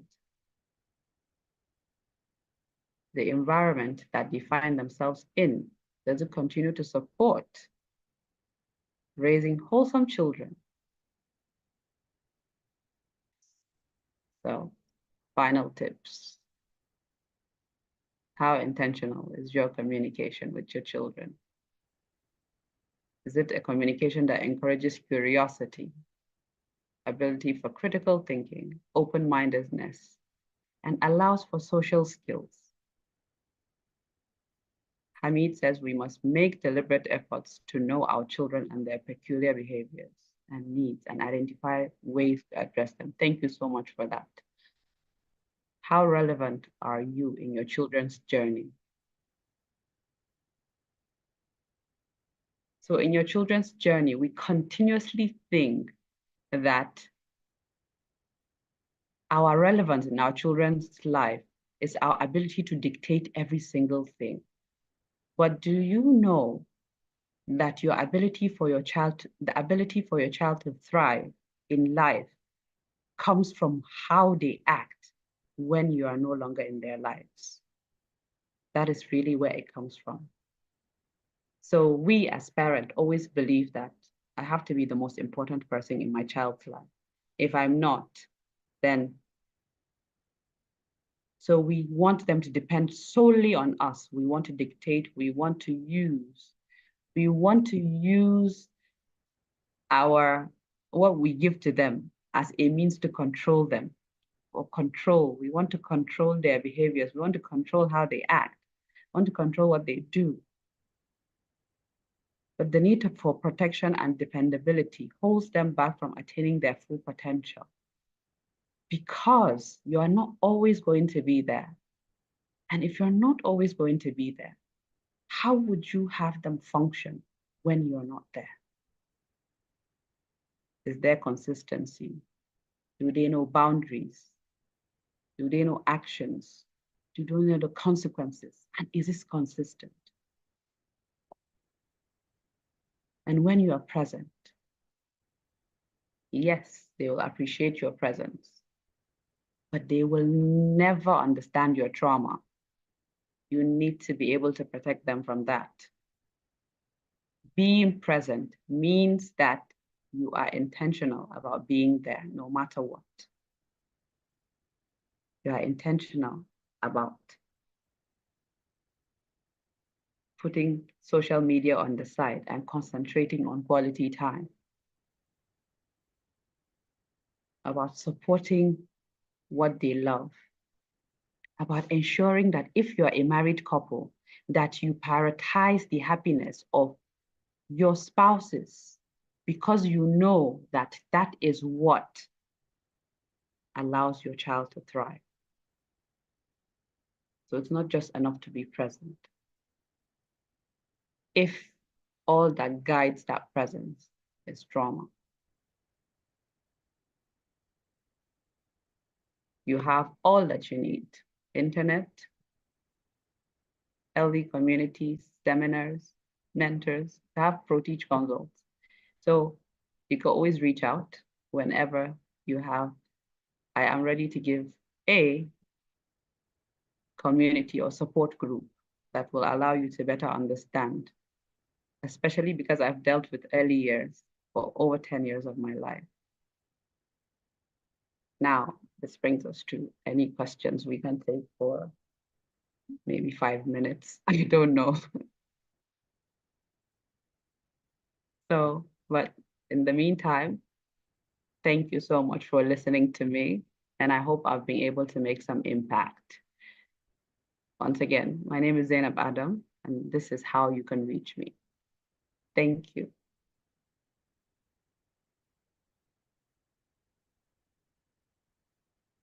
So I don't know if we have time. Madam MT Adeniran, is it possible to take, even if it's 5 minutes of questioning? Okay, thank you so much, man. That was a time you really gave us we're just coached on parenting, so we had to think, reflect, and then we act. I've been thinking deeply and listening and answering all the questions and thinking about my answers. That's fantastic. Yes, you can take just some minutes for questions if we have any, please. And you've already shared your contact details, so we can take yes, ma'am, please. Let me check. Do we have any questions in the chat room? Do we have any questions for Madam Zainab Adam? Please drop in your questions and please drop our accolades. That was a really reflective period for us as parents, intending parents. Think about what some of the questions that I took on was how intentional are we as parents? What mindset is influencing how we are parenting? And why do we need to raise awesome children? Those three questions, we have to all go back, think about it, and then answer some deep questions for ourselves and know the answers. It's not a walk in the park, honestly, raising this Gen Z, raising Gen Alpha, and then I even know. going through, like you said, the emotional and psychological trauma that the trauma that we had growing up. Maybe some even had ACEs, adverse childhood experiences, and it's reflecting in how we are parenting. So we need to go and sit down, think, reflect, think deeply, and then start acting accordingly. Thank you so much. Thank you Thank so you. much. Thank you so much. You have so many accolades, some thoughts coming in the chat room, very calmly Thank and you. nicely said. And we are taking on board everything you have said. So please, if you have any question, please feel free to drop it for her. Thank you very much. I hope you've been able to pick her contact just in case you need to reach her. I'm definitely going to reach out to you, ma'am. No problem. I look forward to it. I can't wait. I'm always here to support. I'm Thank you definitely so going much. to reach out, please. Can you please drop one or two things you have learned from this session? Okay, thank you so much. Drop your questions in case we have 2 minutes window to answer that. Before our next item, we're supposed to go on a break now for 10 minutes. But let's see what we have now. Okay. Somebody said you should please share your contact again, please. Okay, Please, I'll do that just right on. Okay, so if Sulaiman, she's going to do that shortly. Please send in your questions. We have maybe 2 minutes. So there's a slight change in our agenda. So before we have the second announcement, which is what we're supposed to have in the next 2 minutes, we're going to have Tony Ayedo from Aweza Energy coming to make a short presentation in the next 10 minutes. Okay, so madam, I don't think everybody is, the way you gave it to us today, we have to think deeply and search and before we cannot even say anything. We are busy thinking deeply. The way you are just asking us those questions, we're just thinking and thinking. So I guess everybody is still thinking. Yeah, thinking very deeply. That's all right. I'm glad. At least if anybody is able to take away something, which that's good. Yes, and then you can take the time to reflect. You can always reach out afterwards. Let me share my contact again. Yes, please, so please. Because we are busy reflecting right now. Okay. It was deep. Very deep. Please, if you felt it as deeply as I did, please, can't you drop deep in the chat room? This was so deep. We need to check ourselves, please. Amma, please share your contact details again. They're still waiting for All All right. So is it showing? Thank you. Yes, it is. It is. It is. Great. Oh, see? Everybody is saying very deep, intense. Okay. All right. Please copy quickly before we have Tony Ayedo from Aweza Energy to please share with us before we bring in the second announcement. Is it okay to take it off? Oh, just maybe you could copy in the chat room. I'm not sure everybody has seen. If you can copy and drop it in the chat room for us, please. All right, no problem. I'll do that. Thank you.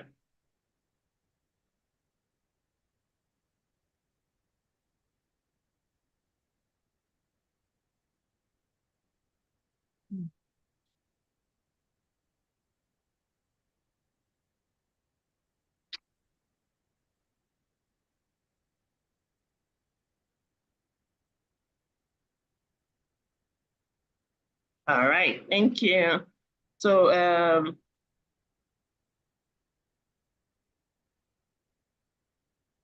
Mr. Tonya Edo, are you ready for us? Okay, so yes, it was really deep provoking. Are you ready?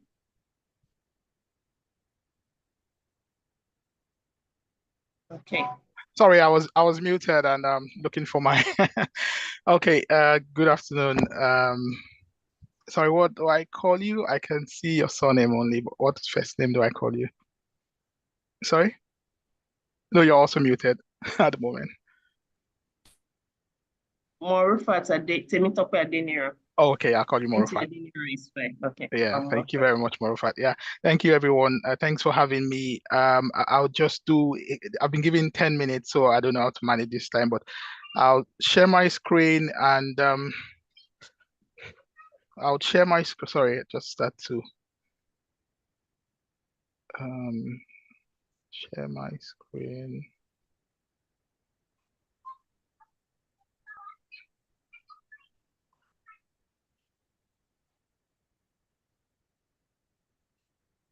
Sorry, I'm struggling to. Okay, I guess I got it. And share. Yeah, can everyone see my screen now? Yes, we can. Yes, okay, we can. Thank you. I'm sorry. I just need to know if you can get me. Okay, so quick one. Thank you for having me, everyone. Good morning to all participants, and I'm really grateful to the organizers of this platform for giving me, that quick time to lean in and share what I have for you this morning, which is around some sort of solution, to one of the problems that we have lingering in Nigeria as a whole. So basically, if I remember very well from the very first speaker, he said something. He said, never say it's not possible. Instead, ask what are the possibilities. So this morning, I'm here to, answer some of the questions you might have with regards to, some questions people might have around, power generation, around generating power independently for their families, for their homes, for their businesses. So that's why I've come to make this presentation. So quickly, my name is Oluwatoyin Ayedu. I'm a founder of a company which is Avisa Energy, and we are into smart power solutions. Basically, we look to go across the spectrum of renewable energy, sustainable energies. But for now, we are entering the market, the Nigerian market, with a solution known as building integrated photovoltaics, which is called BIPVs. So as you can see right there, it says transforming buildings into smart power generators. I'll go to the next slide. So just for you to have a better understanding about us, we are a renewable energy solution for Nigeria. We specialize in scalable, affordable, and tailored products or solutions to the Nigerian market. Like I said before, we look to get solutions into the market that would solve most of the problems being faced in the energy sector. In doing this, we hope to provide affordable renewable energy solutions to our customers, to ensure quality service to our customers, which is bordering around customer satisfaction. And also, one of our dream or vision is to be the leading renewable energy company in Africa. If you can see it, if you can conceive it, if you can dream it, of course you can be it. So that's what we hope to be someday, to be part of the solution to the lingering power crisis in Nigeria and by extension, Africa, I would say. So quick one, we understand the problems which we have within the Nigerian energy sector, which I wouldn't be boring us with this morning because I've got just 10 minutes. What are our solutions? What do we bring to the table? We're looking at, solutions that can help us have increased generation capacity, off-grid opportunities. More importantly, a decentralized generation sort of framework where you as an individual can generate power on site, generate power that is in abundance to cater for your needs, and also probably even sell to neighbors or feed it to other neighboring communities or neighboring buildings on your side, I mean, very close to you. So we are solving the problem, caused by limited gas supplies. Looking at the cost tariffs today, we understand, we've now got it banded, band A, B, whatever. And people, the more you pay for the power, the less power you get. And that is the reality. We are looking at solving all of these for individuals, for corporations, and even the government at large. So I will just keep all of these because of my time, and I'll go a bit more into some more details. Okay, just want to be sure that, sorry, I'm using, okay, so I'll just talk a bit more about business model as at today, which is still being worked upon at this moment, but we are looking at bringing in, the first aspect of our solution, which is the building integrated photovoltaics, like I said, BIPV. The BIPV is such that I would explain in 2 seconds, sorry. The BIPV is such that, when you usually have the traditional solar panel on your rooftop to provide power, the BIPVs rather act as power generators, which is being integrated on the envelope of your building. So rather than have just a solar panel on top of a roof, for instance, the roof itself, the roof tiles, the roof shingles become your your generation or power generation material. So the roof plays a double role of generating power at the same time. It becomes the material that covers, that protects your building. So at the same time, you can have these sort of materials on the side of your buildings as facades. Even your glass windows, your glass doors can generate electricity for you, basically. So it is endless possibilities with BIPVs. Unfortunately, I'm unable to show you the slide that has got, I had some technical issues trying to upload the slide that's got the pictures of what I'm talking about, because seeing is believing. Unfortunately, I'm unable to do that this morning, but I think I will just try as much as possible to explain as much as you can grab, and maybe that would do the trick. So in essence, what I'm just trying to say is that, we can have the body, the envelope of your building, the external, the exo of your building, the skin of your building, providing electricity for you. A good example of that is, the current Sterling Bank headquarter building in Lagos, which has gone in this direction. They've decided to use what we call the BIPV type, and the BIPVs have provided a huge sort of, succor for them in terms of generation of electricity. Right now, they are self-powering. They are independent from the grid.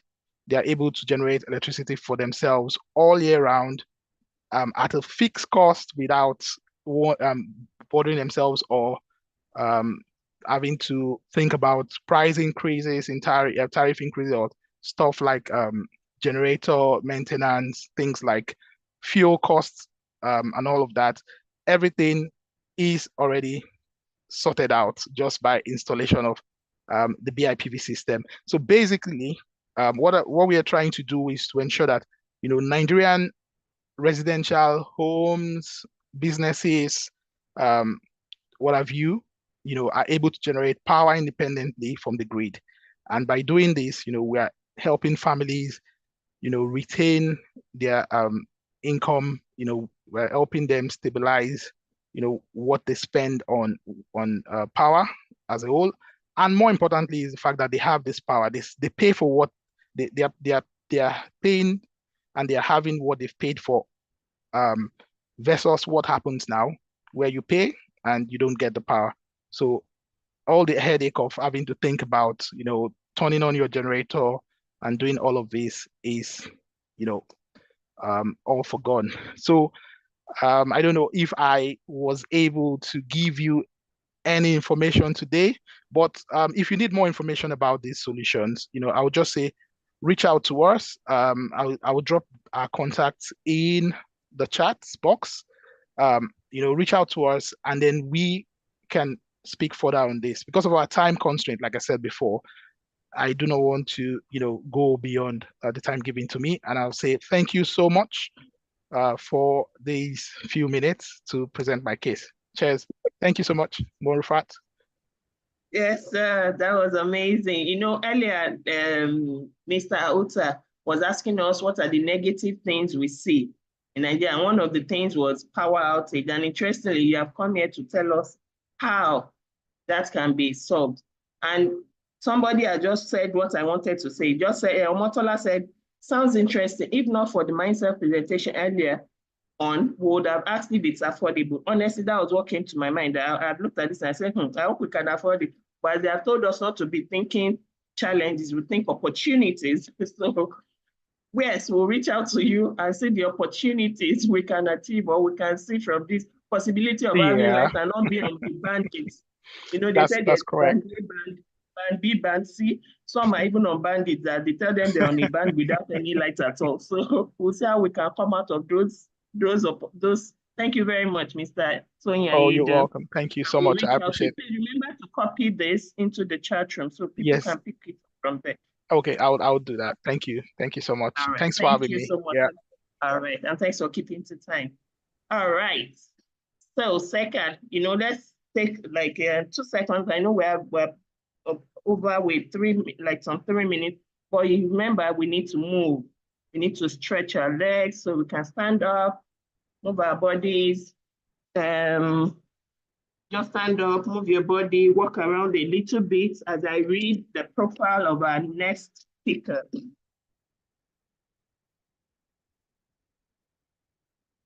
As I read the profile of our next speaker, are we still here? Please, if you're still with me, can we type, just give me your best emoji. Just send any emoji you like to me in the chat room. Before we quickly read out for our next speaker, as I'm reading out, send me your emojis, please. Oh, thank you. I like this morning one. But Sam, yeah. Please send the money first. Oh, I see that. Thank you. Hey, yes, it's the money. I like all the emojis. Thank you. Please don't forget to reach out to Mr. Yedun because that lighting is interesting. Okay, so our third speaker for today is Sarah Ayiba Chibo Utam. I'm going to get lessons on this pronunciation, so I hope I pronounced it well.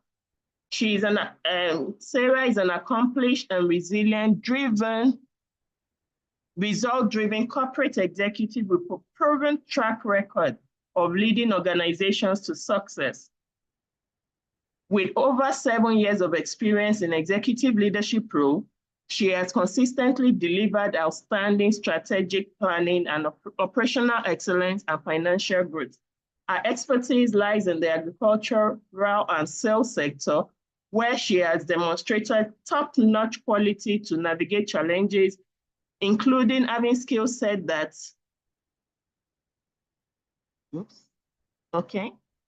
brings about innovation and drives business profitability.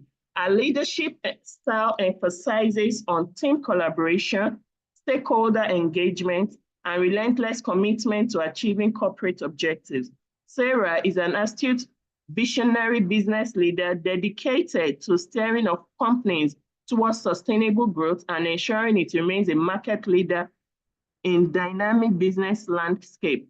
She is a member of great business bodies like Chartered Institute of Directors, Trefoil Guild of Nigeria and the Women in Business, and has founded many businesses like Baby Glitters, She holds a bachelor's in physics, wow, physics, from the University of Jos, and a certificate in educational leadership and administration from Stanford University. Please, let's make welcome and put some standing ovation, some drum rolls in the chat box for Sarah Ayiba Chibo-Utam, please. Let's give. Somebody that can do physics. Wow, I will just keep clapping and clapping and clapping and clapping. Because for me, when I was looking for course to do, I was looking for any course that didn't have physics. I'm a science student, but I was looking for something I had to do that didn't have physics, you know? So if you can do physics, I give you, please, come in, ma. I'll leave the floor over to you now. It's nice to meet you. You too. Nice to meet everyone. Okay, she has rightly introduced me. I want to observe all protocols, and I want to appreciate this platform for the opportunity to be able to talk about my journey. Let me just go quickly into my slide. Yes, please. Okay, today I want to talk about my, please hold on a bit.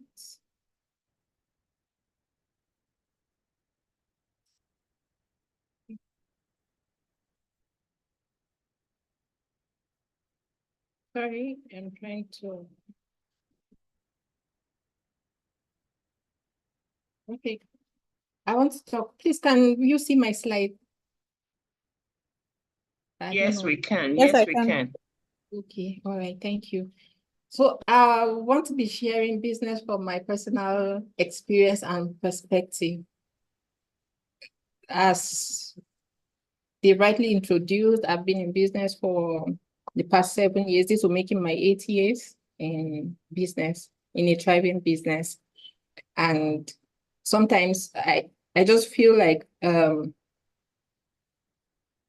talking about our business or experiences, people can relate more if you're able to give your personal experience and learn from. People will be able to learn from. And that's why I picked this topic. Like, I want to share my personal story. And I hope that in sharing, we're able to learn something from it. Okay, so my aim and objective. Please, first, let me ask a question. How many of us are into business, like entrepreneurs? Just a thumbs up in the chat room. In the chat room. If you're into your personal business, just give me a thumbs up.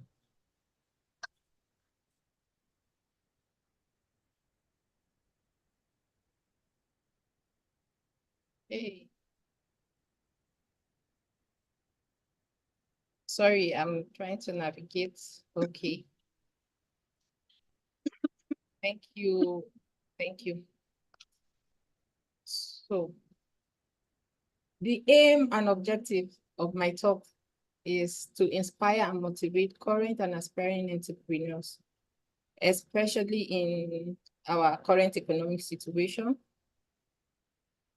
I want to encourage us and I want to motivate us that we can actually do this and we can actually thrive. I want to thank the first speaker for building a solid foundation on which I'm going to build upon. He talked about thriving in this economic situation and the mindset we have. I think that mindset has helped me over the years, has helped us in business. Sorry. Okay, let me quickly.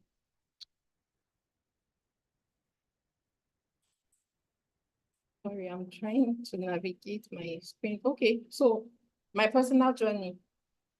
Entrepreneurship started for me, let me say, in 2009 in school. I was into a lot of things. I was learning. I was learning new skills, actually, learning new skills. And I think one of the things I picked interest in was event management and decoration. And I took it serious. I was in school, I was studying physics, but sometimes, mostly weekends, I'm always engaged.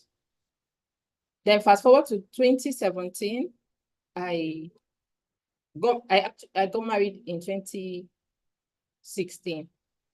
And in 2016, I and my husband were, okay, I was really not doing anything aside from my event management. And then my husband was working at Glow as at when we got married. But then he was interested in cryptocurrencies, forex trading and all that. And we decided that, okay, we needed to do something for ourselves. We needed to build a new business. And in 2017, we started the business. Why full-time business?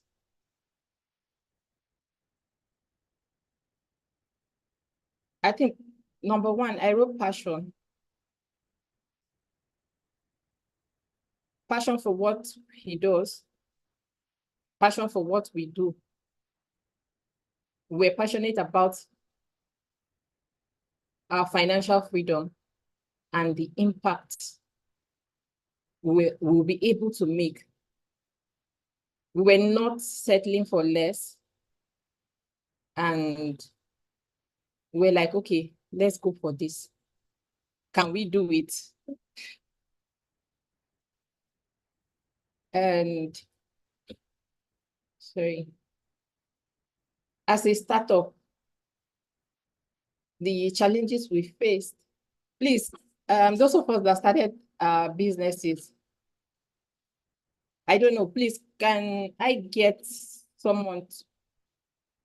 Can you people just tell me, like those of us in business, how long have you been in business? Just write 7 years, 5 years, and all on the chats group. Well, 7 years back when we started, when we decided that, okay, we wanted to start our business, we were thinking viability of, thank you, Omotola, 3 years.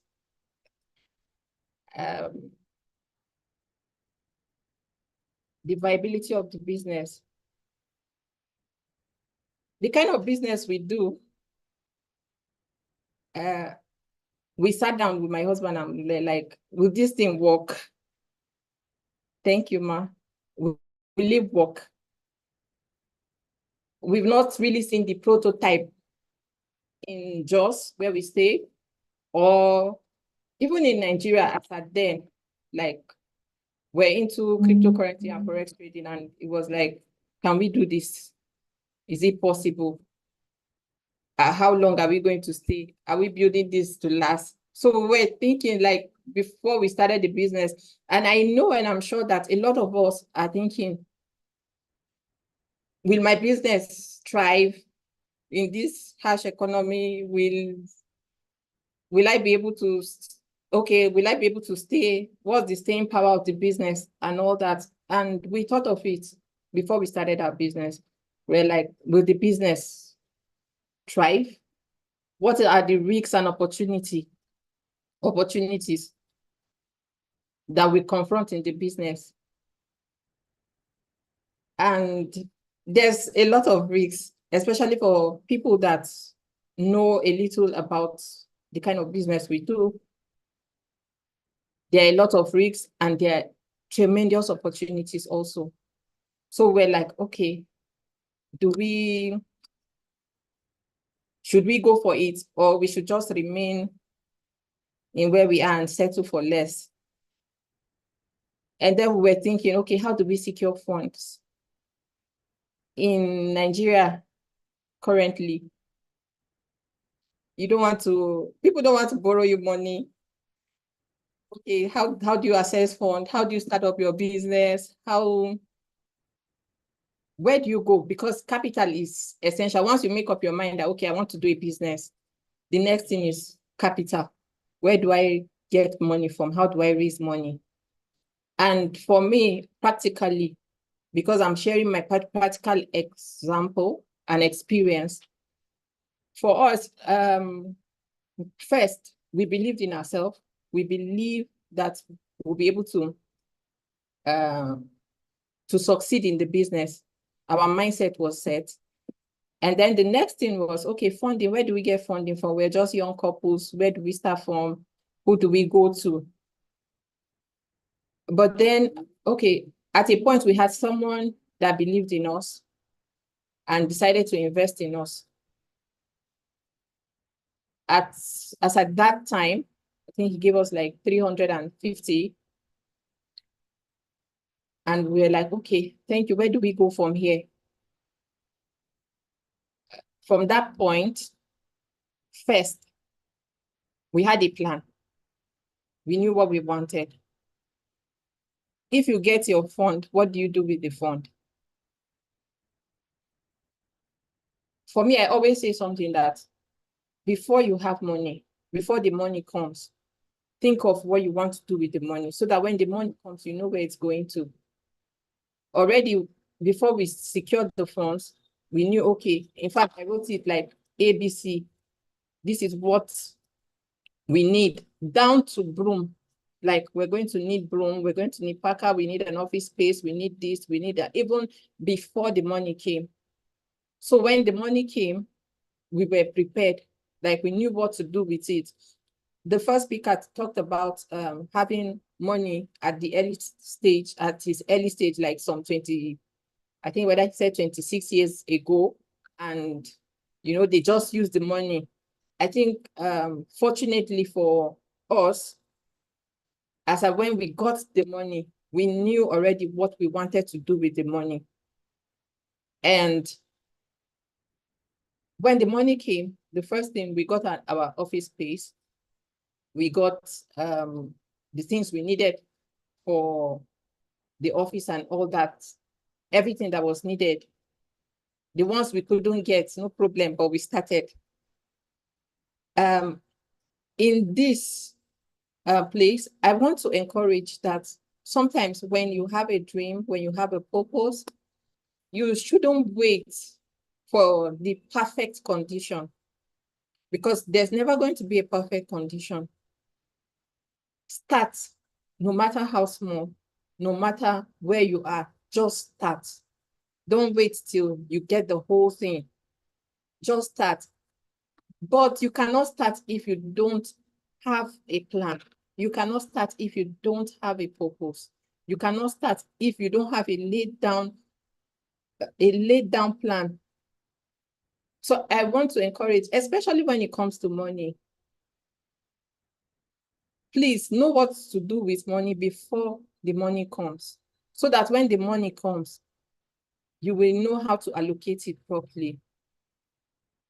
Thirdly, the challenge we faced when we started was building a strong team, getting people on board. We had to sieve. I will say that we're lucky, God on our side. We've had staffs that have stayed with us for this duration of time.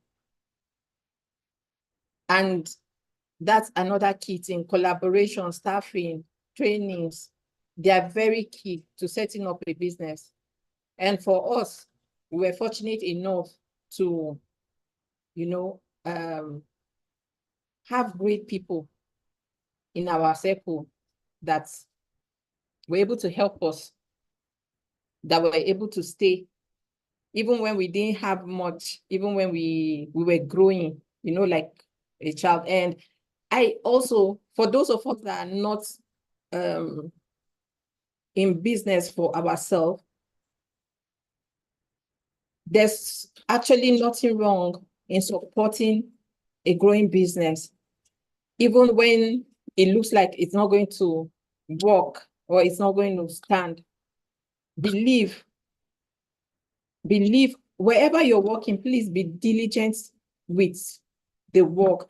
The way you treat somebody's business is the way your business will also be treated. And I think we're fortunate, like I said, building a strong team, even when we started.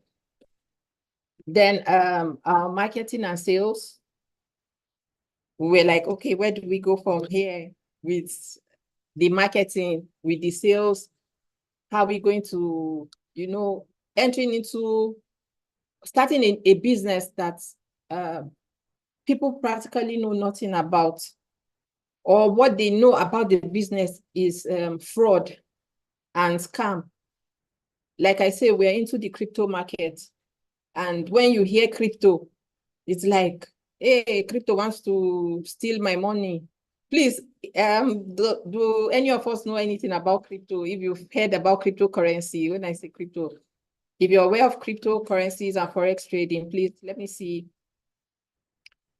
your hands. Give me a thumbs up if you're aware of, if you've heard of cryptocurrency or you've heard of forex trading. Let me see. Yeah, I can see people. Yes. Okay. So, marketing our business was a bit of a challenge for us, because you have to educate. You have to educate. We had to keep educating people. Like, this is not fraud. This is what it is. It's an investment. Not, in fact, for us, we don't even do investment. It's like, we teach you. It's not Ponzi. Thank you. It's not Ponzi. So that was one of the challenges we faced when we started trying to educate people, especially in this our environment, trying to educate people. Okay. Let me move on quickly. Okay, so successes over the years. We've had tremendous successes, and one of them is building a viable business. When I started my talk in the challenges, I said, we thought about the viability of the business before we started. Will it work? Will it last? And will it make an impact? Well, I think one of the successes we've had is we've successfully built a viable business. There has been tremendous achievement. A significant achievement has been created. We've created a sustainable business over the years. We're still in business, and we'll still be in business for a very long time to come. So over time, I think we've been able to even train a lot of people. We've been able to mentor a lot of people, sometimes free, sometimes paid. And we've really impacted, and the business is still going. So I'm glad that we took that step of starting the business. And then innovation and impact. I said disrupting an industry and creating a business that has impact on society and has been a major success. Now, when I say disrupting an industry, creating our business is what hasn't really been done. Not like, okay, maybe it has been done in our Nigerian setting, but it's not like a business you see everyone doing. It takes grit to come out and say, okay, this is what I'm doing. This is what I want to do, and do it. So we've been able to do that over the years. And I want to chip in and say that whatever you want to do, don't look and say, okay, it has not been done, or will I be able to do it? Do it come out, do it, put your whole heart to it, and then you see it work. Put your whole mind to it, and you see, don't say, oh, I'm the first, or I'm the last. Whatever it is in your heart. The Bible says, sorry, I'm bringing the Bible, says that whatever you find yourself doing, do it well. So don't say, oh, I'm the first person that is starting a business, will I succeed? Or no, just go, just do it. Have the mindset that it's going to work. It's going to work. And then you see things begin to change.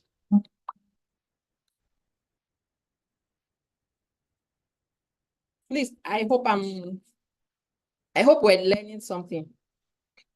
I hope we're learning something. Please, if you're learning, give me a thumbs up.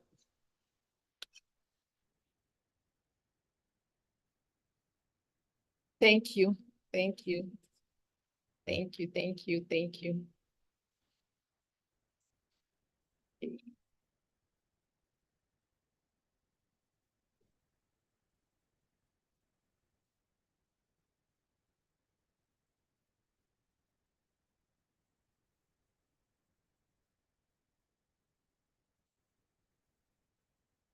Please, if you can see me, give me a thumbs up.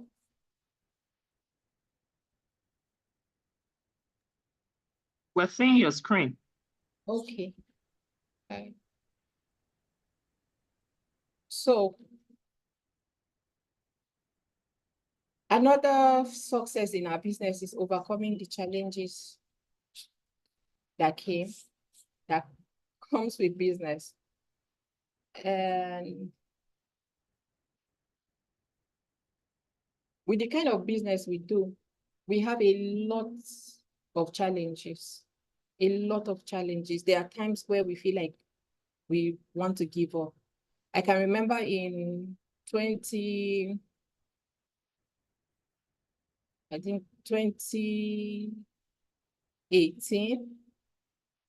thereabout, we were scammed. Yeah, we're not fraudsters, but then because you meet a lot of people, we were scammed. It almost made us give up. Like, are you sure this business is what we are supposed to be doing? Because there are a lot of times we've asked ourselves that question. Are you sure that should we just close up and go home? But we're still here. There was a time we were scammed. It wasn't our money. In fact, it was just a challenging period. There are times where you trade, you lose a lot of money, but we kept on keeping on. We kept on pushing. And in overcoming these challenges, I also want to encourage us also that no matter the challenges you get in business, please don't give up. Don't give up. As far as you have life, keep at it, keep at it, keep at it. I was reading a book on scaling, and there's this lady that said she got almost, I think whether 300 no's before she finally got a yes. Sometimes we give up too easily. Sometimes the challenges become too much, and then we're like, oh, this is not what I'm supposed to do. I'm tired. I want to give up, but please don't give up. Keep at it, whatever you're doing, and you know that there's possibilities in it. Keep at it, keep doing it. One day, surely, it's going to pay off. And sometimes business is not a straight line. For us, because we look at the charts every day, we say life is like this, up and down. So sometimes you're up, sometimes you're down. Sometimes you're up, sometimes you're down. So don't say, oh, because I'm down and I just want to remain, oh, that's the end of the business, that's the end of my life. No, keep at it, keep at it. When you're down, encourage yourself, encourage yourself. And at the end of the day, the the fulfillment, the profit you make will be greater than the pain you ever faced. And one of the 4 successes is a personal growth and fulfillment. In this journey, when we started, especially for me, when I started, I didn't know much about corporate world. I didn't know anything about setting up a business.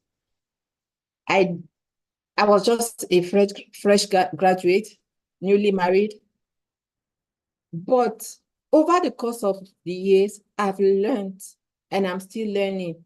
I've improved on myself. We've improved in the business. It's more like, setting up something from scratch and then building it into, it's like having a baby and watching the baby grow. First time parent. But over the years, we've watched it grow and we've also grown. So I want to also encourage that as you are building your business, also be building your life.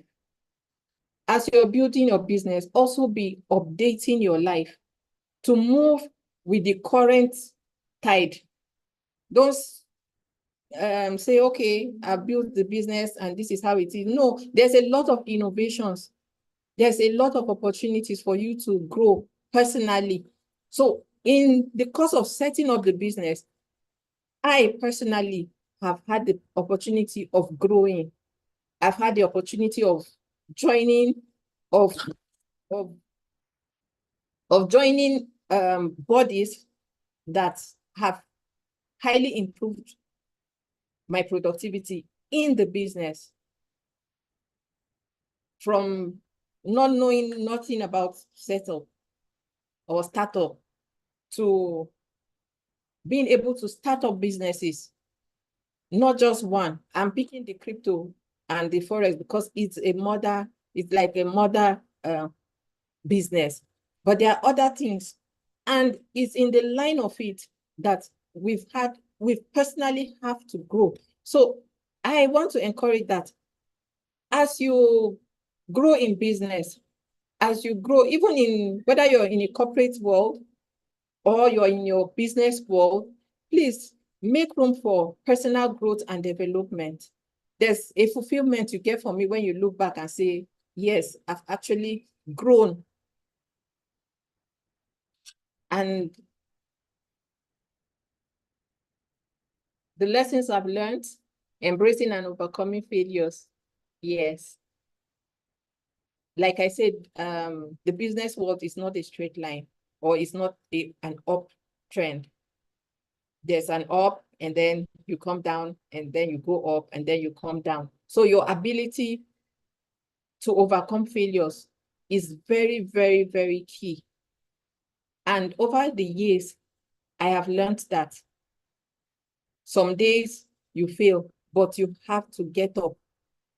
You have to dust your feet and go again the next day and keep trying and keep trying and keep trying. And then I've learned customer focus. Yes, our customers are always right. That's what they always say in the business world. Customers are always right. But I've learned to focus on customers. They bring in the money. So whatever you're doing, whether you're working for yourself or working in a corporate organization, please, customer focus, very important. Adaptability, constant learning and evolving. That's what I just finished hammering on. Please learn to adapt. For me, I've learned to adapt to both the social media, the offline media, constant learning and evolving. Don't say, I cannot learn, I cannot change. For us, that has really, really helped us. There was a time our marketing was just offline marketing. It was about flyers, it was about one-on-one and all that. But we had to evolve with the current tide. Everybody's going on social media. So with your business, don't say, oh, this is how my business is. No. Evolve. Team building cannot be overemphasized in business. And even in life, you need people. You need people. You cannot succeed alone. You can't succeed alone. And that's one thing we've learned. We've learned to build a solid team. We've learned to build, in fact, my own team are family. They are family. We understand the place of business and we understand the place of personal life in business. And I have learned, like I said, I'm coming from zero knowledge to learning, and I'm continuously learning.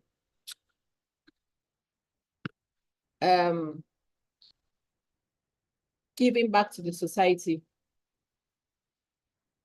In everything we do in life, I was listening to a YouTube video that talked about if you want to eat for yourself, you will be provided for what you will have for yourself. And then if you have the next person to feed,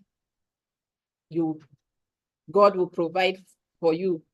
You know, it all boils down to your mindset. Whatever you do, you cannot overemphasize the place of giving back.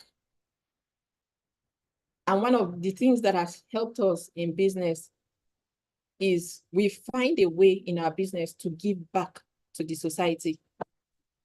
We find a way, a place in the business to give back to the people closer to us, then we begin to spread out.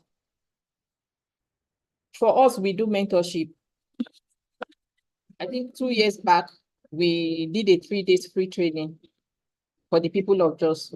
No restriction. If you have your phone and internet, in fact, we provided internet service. We were able to give back to our society. We taught people free of charge. We fed them free of charge. And then over time, you know, we have widows that we take care of. We sponsor people in school. You can come and learn from us. We have a fee, but sometimes we just like, okay, this person might not be able to afford it. Come and learn. So there is a place for giving back in the society. There is a place. Don't do business and say, oh, business is just for me and my family to be comfortable. No, it's not for you and your family to be comfortable. It's for you to make impact. It's for you to make impact. So over time, we've been able to make impact in our society.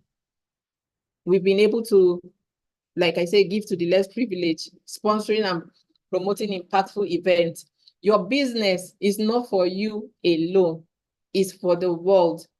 Your business, don't say, oh, my business, I'm just in one small community. In your community, what are you doing? What are you doing in your community to help? What impact is your business doing? Oh, so please, any question, if you have questions, just drop them. I would answer. If you have any question for me, just drop. But okay.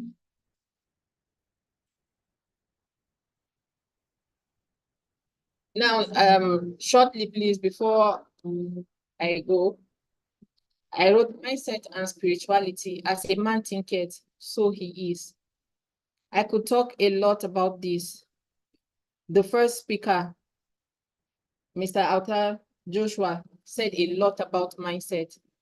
And when he said so, I just quickly smiled. I said, that's the end of my slide where I wrote, as a man thinketh, so he is.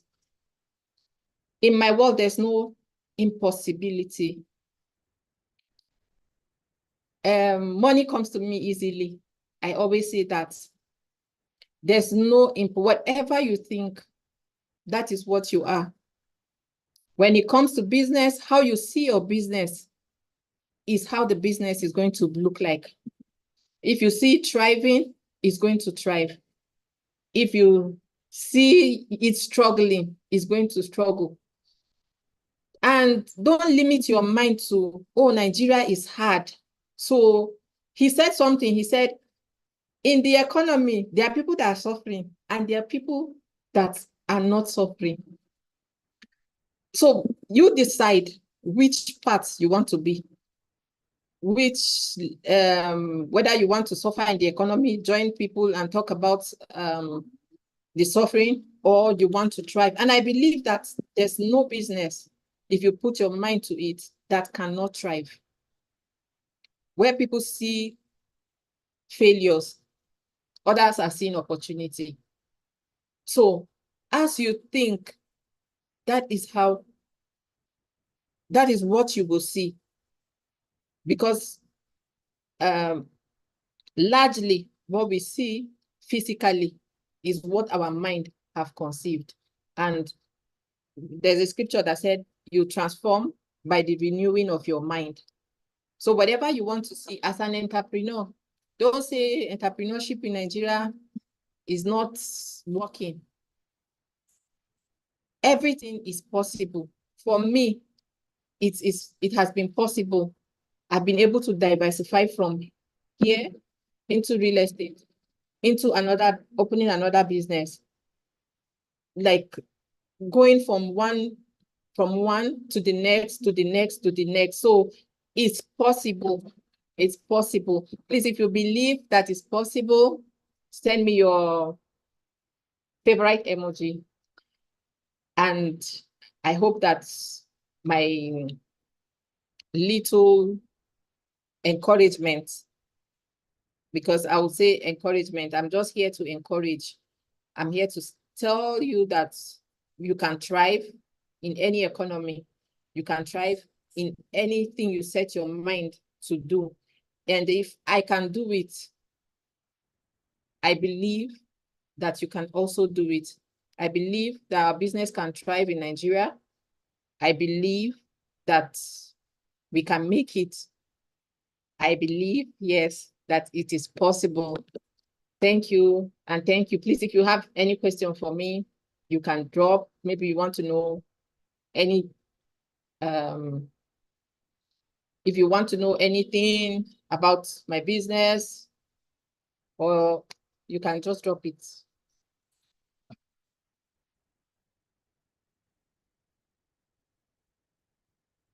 So thank you so much. I don't know if I've exhausted my time. Oh, wow. So we still have like 2 minutes more for the questions to come in. Thank you so much for the encouragement.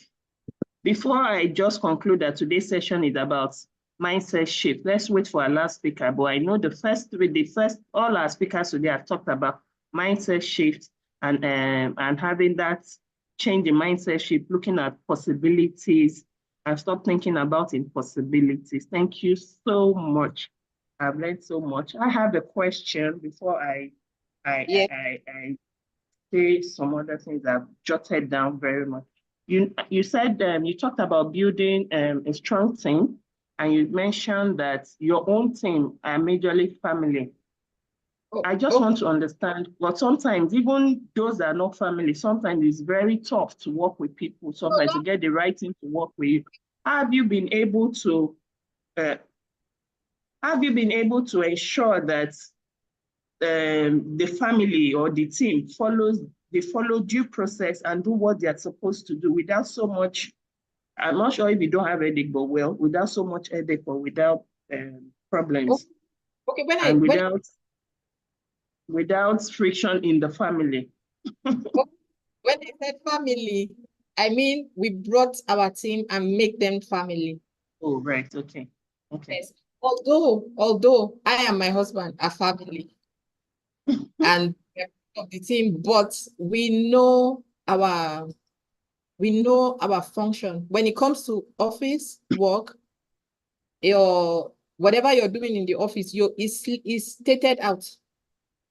You're the CEO, you're the manager, when it comes to office, is office. When we finish office work, is family. But when it comes to office, we have a structure. We have a structure, and everybody respects that structure. When it comes to to official. When it's official, it's official. When it has to do with business, you have to take your business serious. So we're serious when it comes to business. We know where to draw the line. When it's unofficial, we're unofficial. When we go home, it's family. When we come to the office, it's office. When we have to discuss about the office, it's office. Because we're not just building something that will not last. We're building to last. And if you're building to last, you have to be intentional. It's not, yes, you have to be intentional. This is how we want it to be. We're building a corporate organization. We're not just building a store. So there has to be laid down rules, laid down plans, laid down structure. Everybody knows where he functions or she functions. So when it comes to office, is office. When it comes to home, is the home. So there has to be a balance. Like there has to be a balance. If not, you just, it won't work. There just has to be a balance. When you come to the office, in fact, I think at a point, there was a time I was becoming too official that my husband would say, have you forgotten I'm your husband? You know, because I will address you based on your office. And when we go out, then I will address you. And then when you're not functioning well in the capacity of being placed at, your attention will be drawn to it. What's going on? Why are you not functioning well? So there has to be a balance. There has to be accountability. We can be familiar with each other, but when it comes to the business, you take your business serious. Thank you, Ma. Thank you so much. Thank you very much. So thank you you answered that question, right? So please give us some accolades in the chat box. And just because our time is fast spent, I'm going to hand over quickly to to Stella Onweche to talk to us about SECA Africa. Thank you. Thank you so much. Thank you so much, ma'am. Yes, I agree with you. Today has been a mindset shift class for all of us. Thank you so much, Pastor Joshua Alta. I like to call him Pastor Joshua Alta. Thank you so much, Madam Ziba. And thank you so much, Madam. We just enjoyed your session on, I think it's a bit of financial intelligence as well. So I'm going to be talking briefly about SECA before we hand over to our final speakers for today. Permit me to share my screen quickly. Yeah.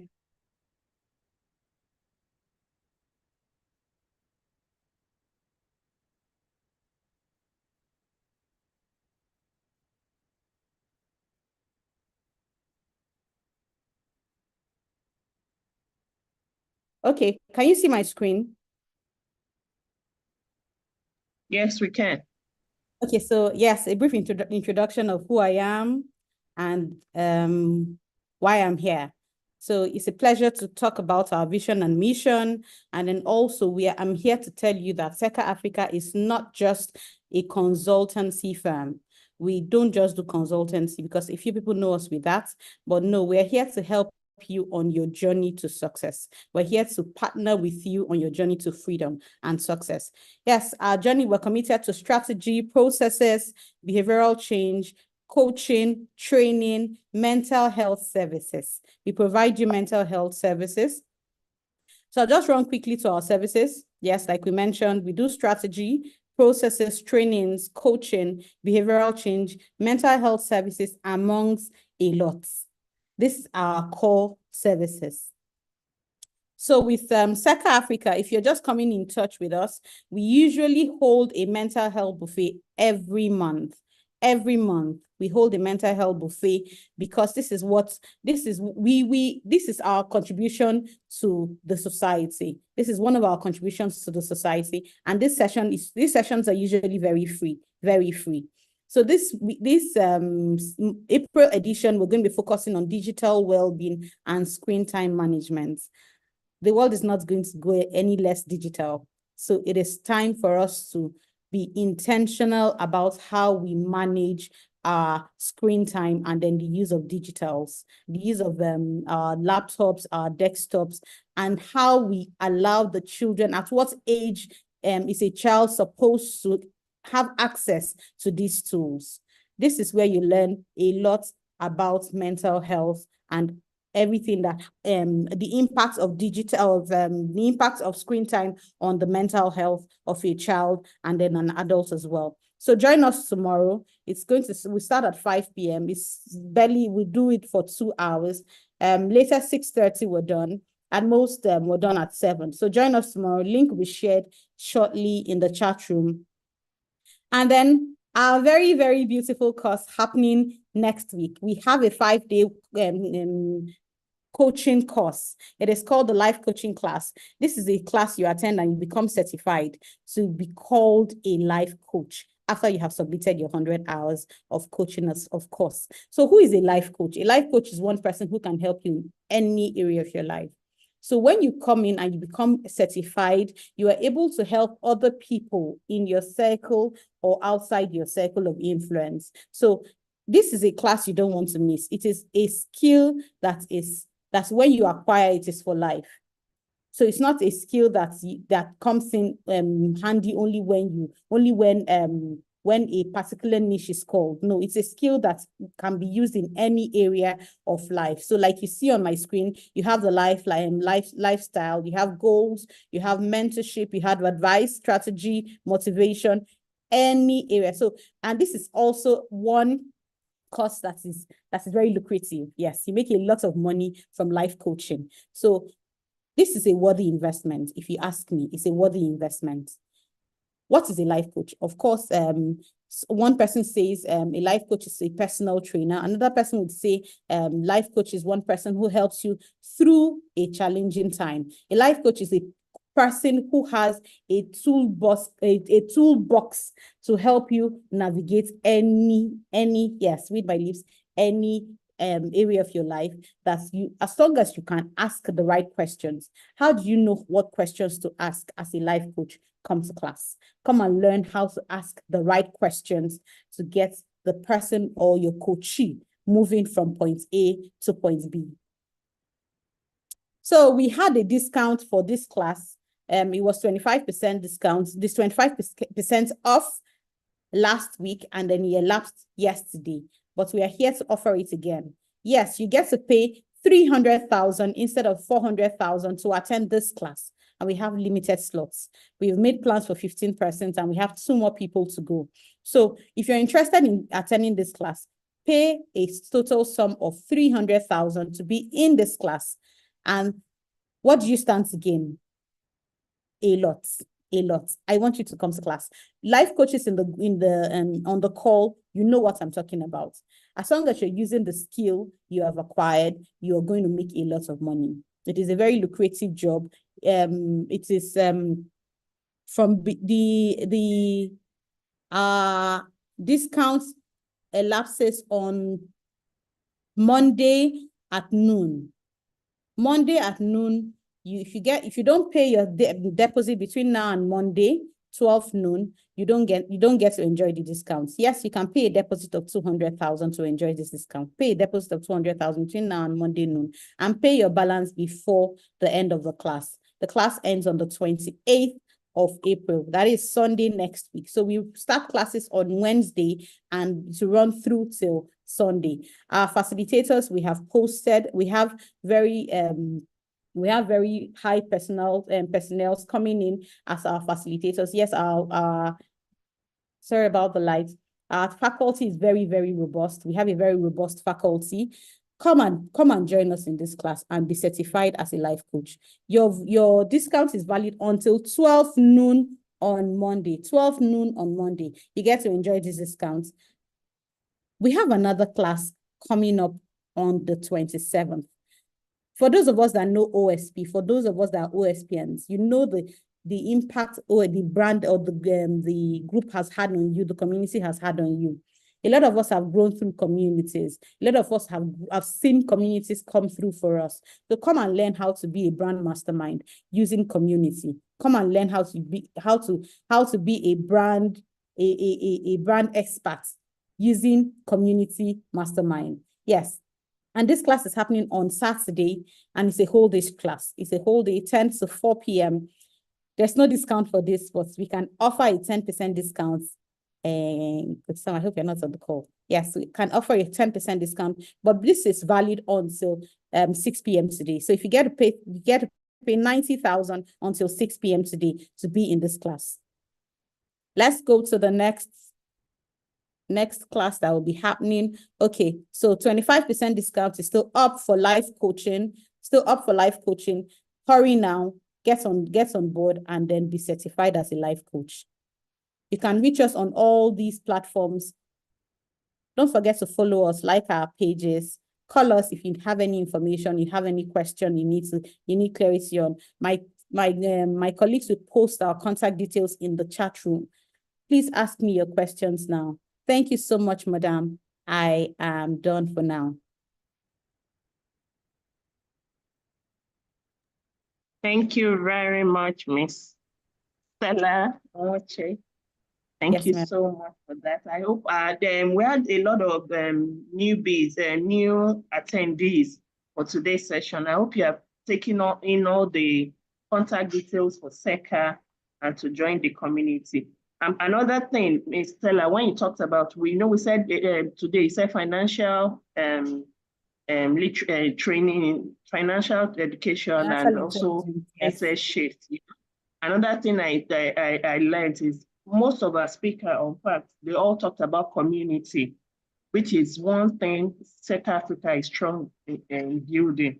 So want to be a part of the community. I've heard the importance of being part of community. So join the SECA community so you can have. So let's go. Our next speaker for today is somebody very special. In fact, God loves the person so much. And we're happy, we are truly grateful for him to be here. I'll just talk about him quickly before I say his name, and we start. So, discovery, clarity, personal development, and high performance are 4 keywords that best describe our speaker today. He's popularly called the Purpose Doctor, as he's popularly called. He's a human capital development and high performance expert who has carved a niche for himself in the career and business development space. He is a certified life coach and NLP, neuro-linguistic NLP practitioner,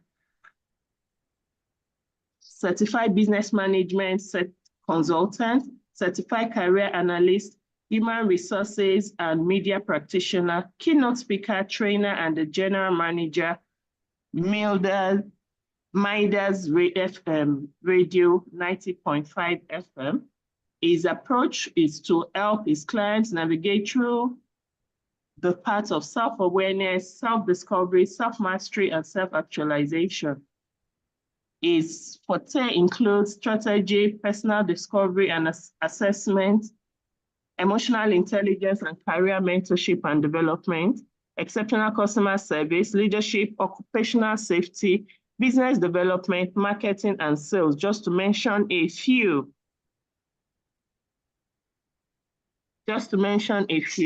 He has developed training interventions for brands such as Sudo Africa, Silverbird Group, FCMB, OFI, Ofi Olam, NNPC, Dana Air, Nigeria Civil Aviation Authority, Chi Limited, Celifac Limited, JCS Services, and Allen and Grant, J Auto, Allen and Grant, to mention a few.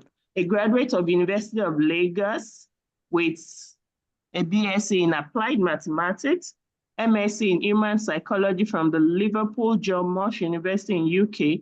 He is the founder of Successful and Upwardly Mobile Professional, SUMP, a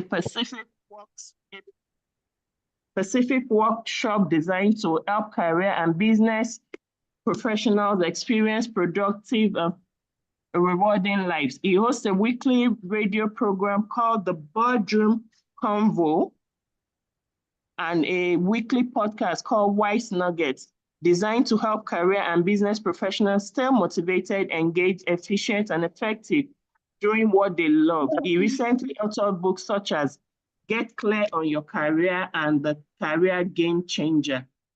Oh, sorry, my video is off. I must have a second step on that. As a lead consultant and partner at CW Advisor, AOW and his team are driven by the goal and dedicated to the approach to help individuals, groups, and organizations become, do, and achieve more in every facet. CW Advice is a human capital development and high-performance consulting and advisory practice which deploys bespoke interventions that meet the core needs of our clients with uniquely designed models that are guaranteed to impact beliefs, values, and behavior that ultimately impact an organization's bottom line. Please, we are talking about no one but Ayobami Olugbenga Wise. Good afternoon, sir. How are you today? Please, before we start, we need to give a special thanks to God that today we are seeing Mr. Ayobami Wise, Olugbenga Wise with us today. He was involved in a ghastly motor accident, and to glory be to God, he's here with that accident. I watched it and I saw, and I'm like, how did he survive this? And he's here today. So we need to just thank God for his life in the chat room. Just say something nice, wonderful to him, and thanking God that we're able to have him with us today. Hello, sir. I'm happy. I'm so. In fact, my joy and gratitude to God knows no bound for being able to still sit here with you today. After all what I watched, we give thanks to God. We should be full of gratitude. I know one of the earlier speakers talked about gratitude. In fact, today, this moment is one of the times we are full of gratitude. Please, if you are full of gratitude and you saw that accident and you believe that, in fact, a lot of casualties there from what I read and saw. So we are so grateful. Please drop something in the chat room to say, thank God, Mr. Ayobami Olugbenga Wise is here.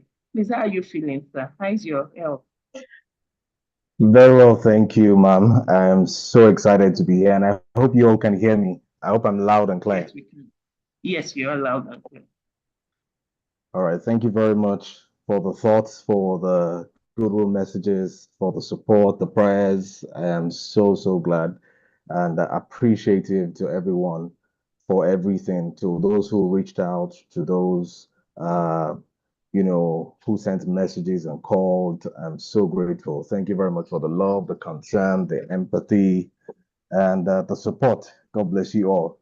And so I bet I can just jump straight into it. I'm super excited to be here. You have Thank you very much. Thank you very much.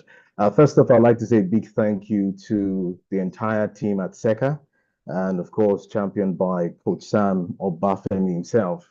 A great man, someone I've always admired, I've always followed, has been a huge inspiration to people like, me and, amazing young people out there. Thank you very much for this opportunity.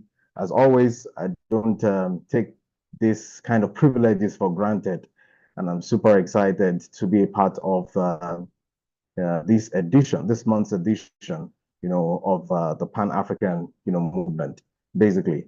All right, so I guess you all can see my screen. If you can see my screen, please put on the chat box a 1 that you can see my screen.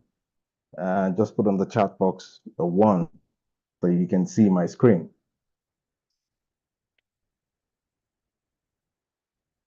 All right, thank you very much.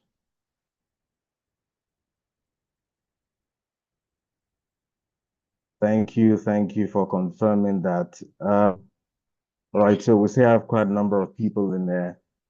Sometimes when you have to do the speaking last, it takes a whole lot to bring everybody's mind back because one way or the other, it looks like the mind will gradually be saying, okay, we're getting to the end of this and all of that, sizing up all of it. We've had some amazing speakers, great speakers. I would like to actually celebrate all of them, for an amazing job. Well done. Today, we'll be talking about capacity building for high performance. And I think the very first speaker had laid the foundation perfectly, in terms of how we need to be very much interested and invested in ourselves. So capacity building for high performance is what I will be delving into.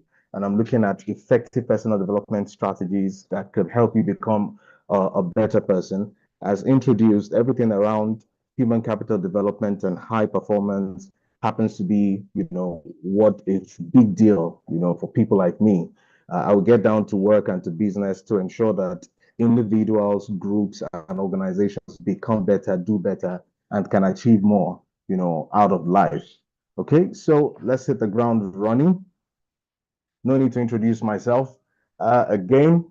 So I'd like to ask a very big question. Which of these are you mastering at the moment? And you're going to be using the chat box quite often too as well. I like the classes to be as interactive.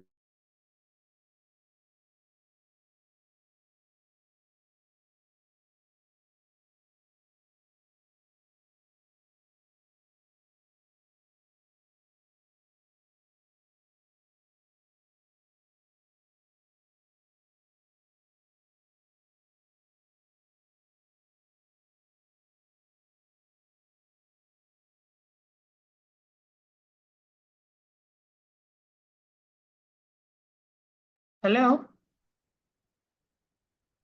Is Mr. Ebami still here, or am I the one out? I think he's frozen. Okay. Sorry. All right.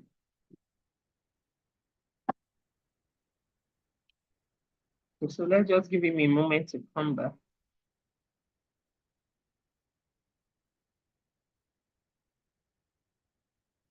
Okay, so while we're waiting, I know that we've been learning a lot. So can you type in the chat room one or two things, one thing that you have picked from each speaker today? That means we're going to be typing 3 things in the chat room that you have learned today, something you're taking home today from the last 3 speakers.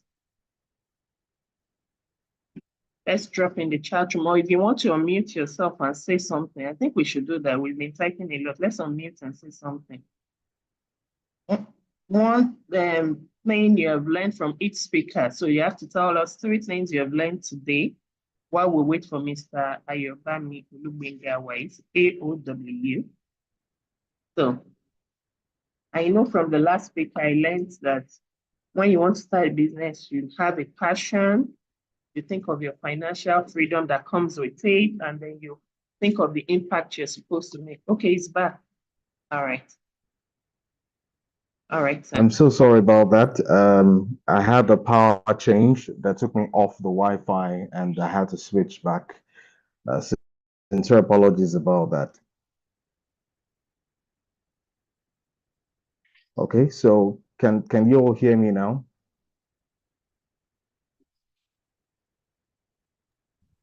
Yes, sir. Yes, we can hear you. We can hear you, sir.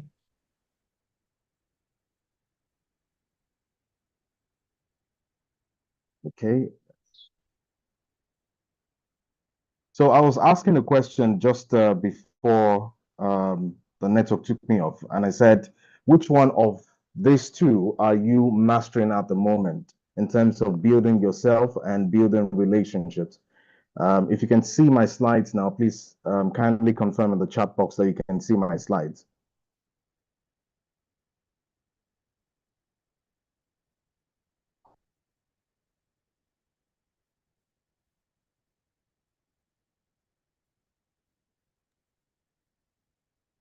If you can see my slides. Okay, fantastic. Thank you very much. So yes, let's get straight to it very quickly. Time fast spent. I see Walter Joshua saying relationships. Okay, fantastic. You tell me. Yes, relationships. A lot of people are kind of mastering relationships right now. Okay. Can I see more comments? Let me know exactly what you're mastering. And if you're mastering none of this, just put none at the moment or something.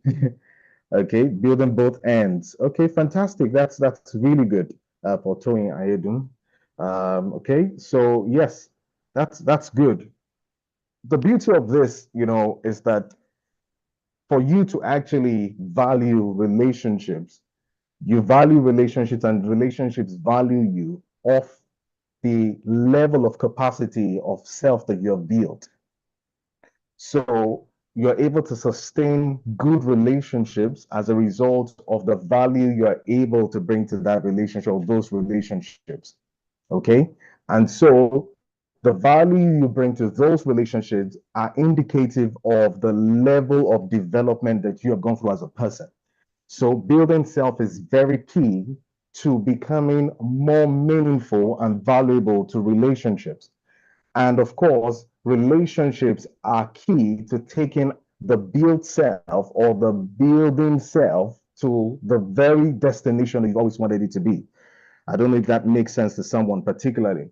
And so that's why today I'll be talking more about building self, about developing capacity. All right. If I have another opportunity, should Seka bring me again, then I can, of course, explore the possibilities of how to, build relationships to the optimum, for you to be able to build relationships to the level that it yields and, of course, delivers the results that you've always wanted it to have. So let's talk about you as a person, building you as a person, building the you that, the world can begin to appreciate, that your community can begin to value, that your home can begin to, appreciate, and all of that. So the truth is that you need to understand what you need to focus on. What exactly are you focusing on at the moment? It's the big question you need to ask yourself. All right. You have limited or no control over what life throws at you constantly. I mean, I'm an example of what just happened, just like I was introduced here, that, life threw that shake at me, the accident at me. Life throws things at you constantly. Life throws surprises at you, like life throws, anything at you at whatever point in time. Sad thing about this is that when life throws these things, it doesn't send you an invitation to say at 2 p.m. on the 20th of April 2024, I am going to throw you a big surprise. If we are privy to such information, then maybe it would be a lot better how we develop the cushion, to be able to withstand some of these things. So unfortunately, life does not, send such information. Life does not, notify us, as it were, what we need to get ready for. So there is no point focusing on the aftermath of what life throws at us because we have no control over it.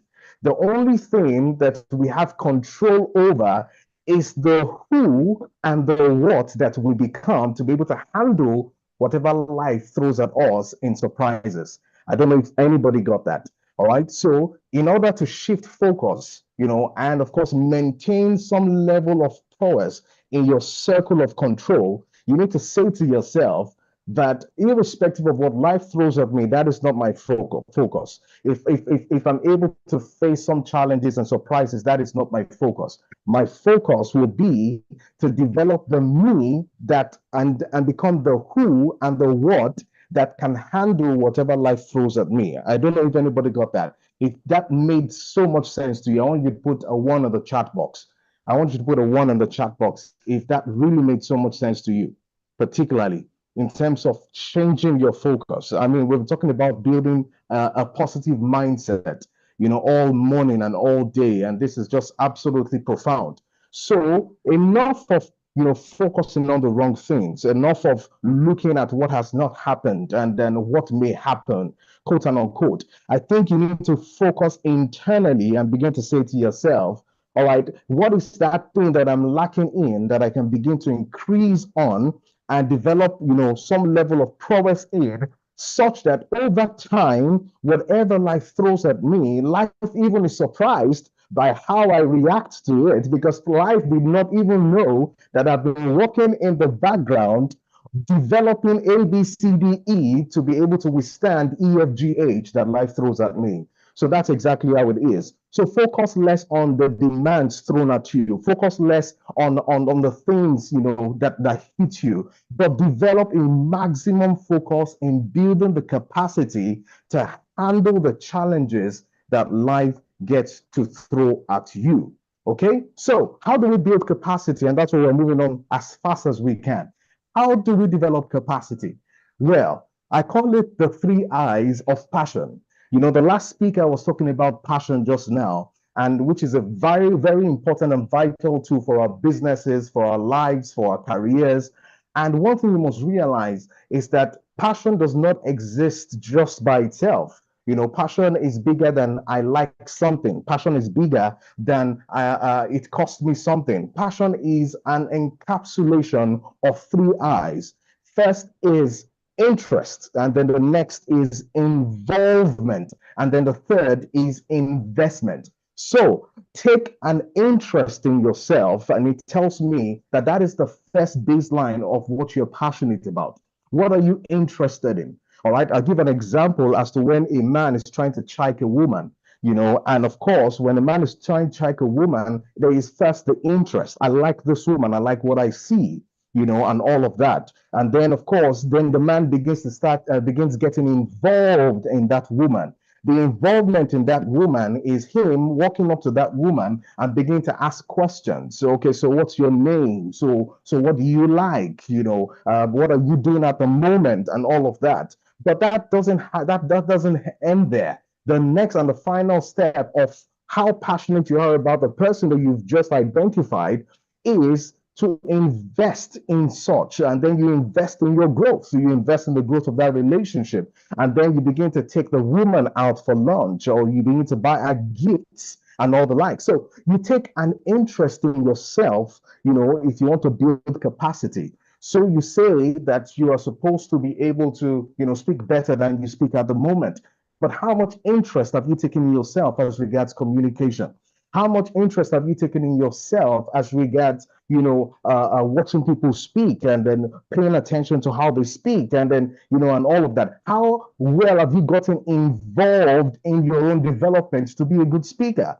All right. And then how much investment have you made in taking some courses, or some, and so involvement could be like mentorship, and then investment can be some certifications and all of that. I hope I'm not speaking too fast. I'm trying to see how much I'm able to carry everybody along so that we do not lose our trail of thought. So capacity building starts with you developing some baseline interest in yourself. So I tell people, how well you build capacity tells me how well you like yourself. Yes, it's the baseline. So when I see that you're beginning to show interest in things, that's the baseline. I know that you're interested in building capacity. And then the moment I start seeing you getting involved, like what is, SECA doing at the moment, being a part of this kind of program at the moment tells me that you're getting involved in your development.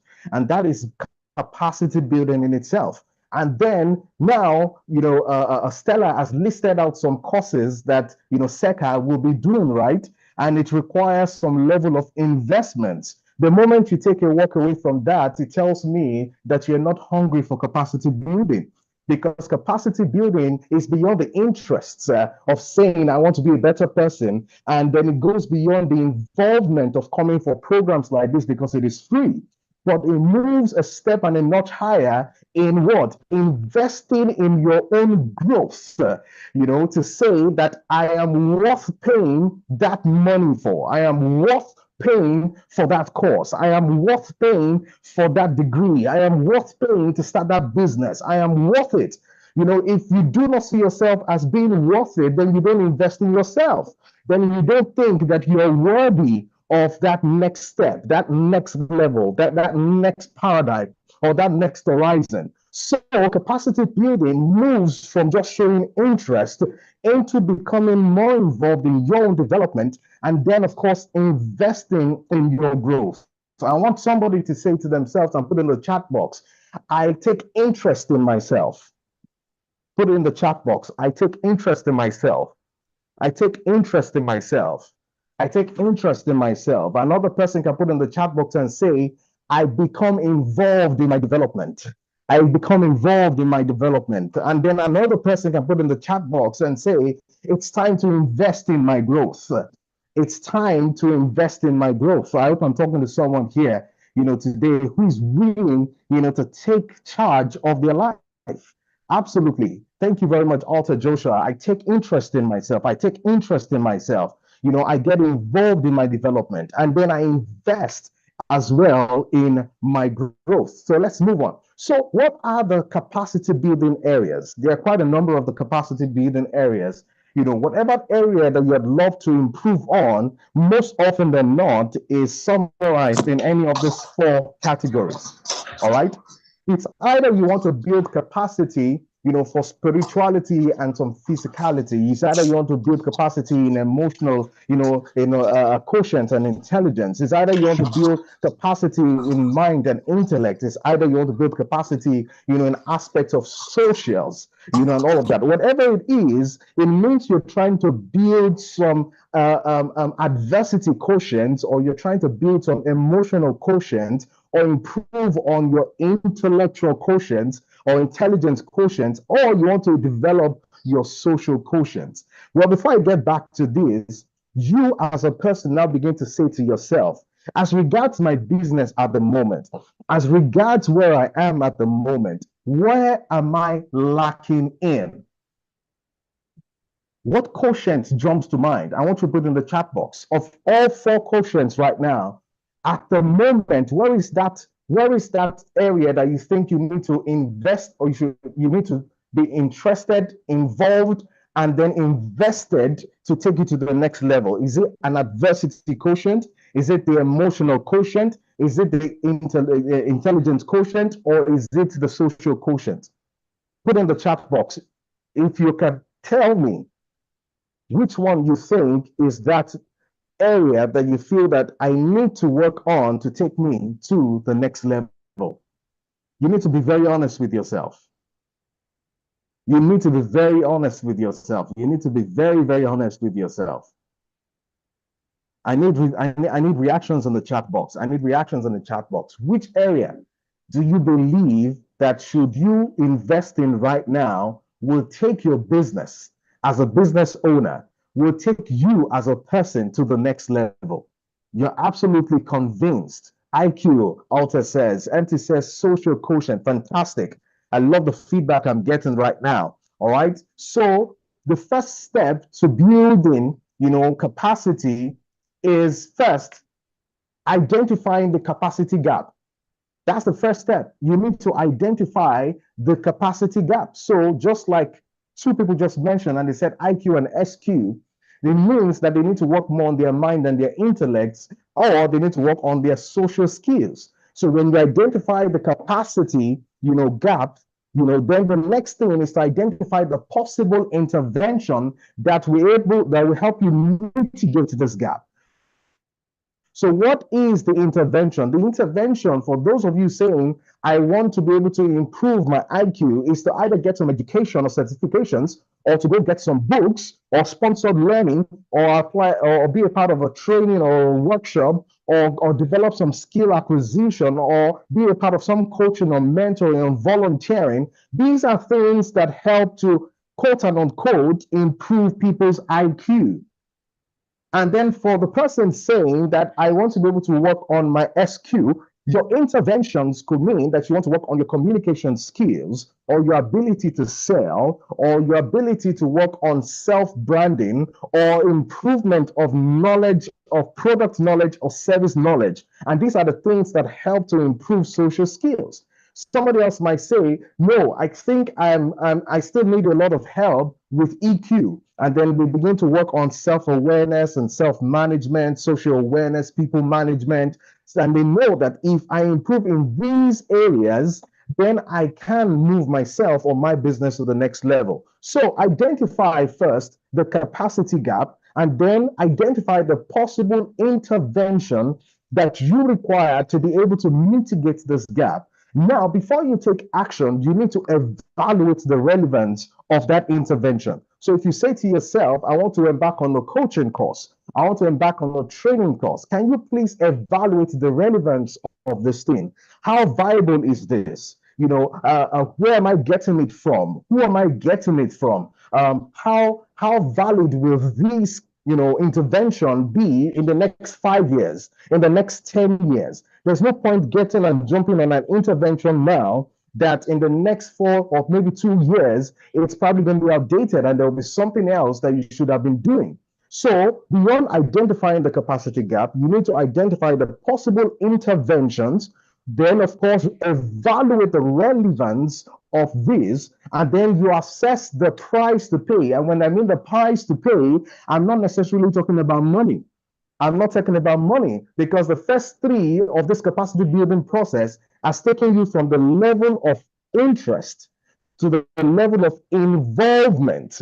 But now assessing the price to pay is you telling me that you're ready to make some investments in yourself, to make some investment in your growth, to make some investment in your future. So assess the price to pay.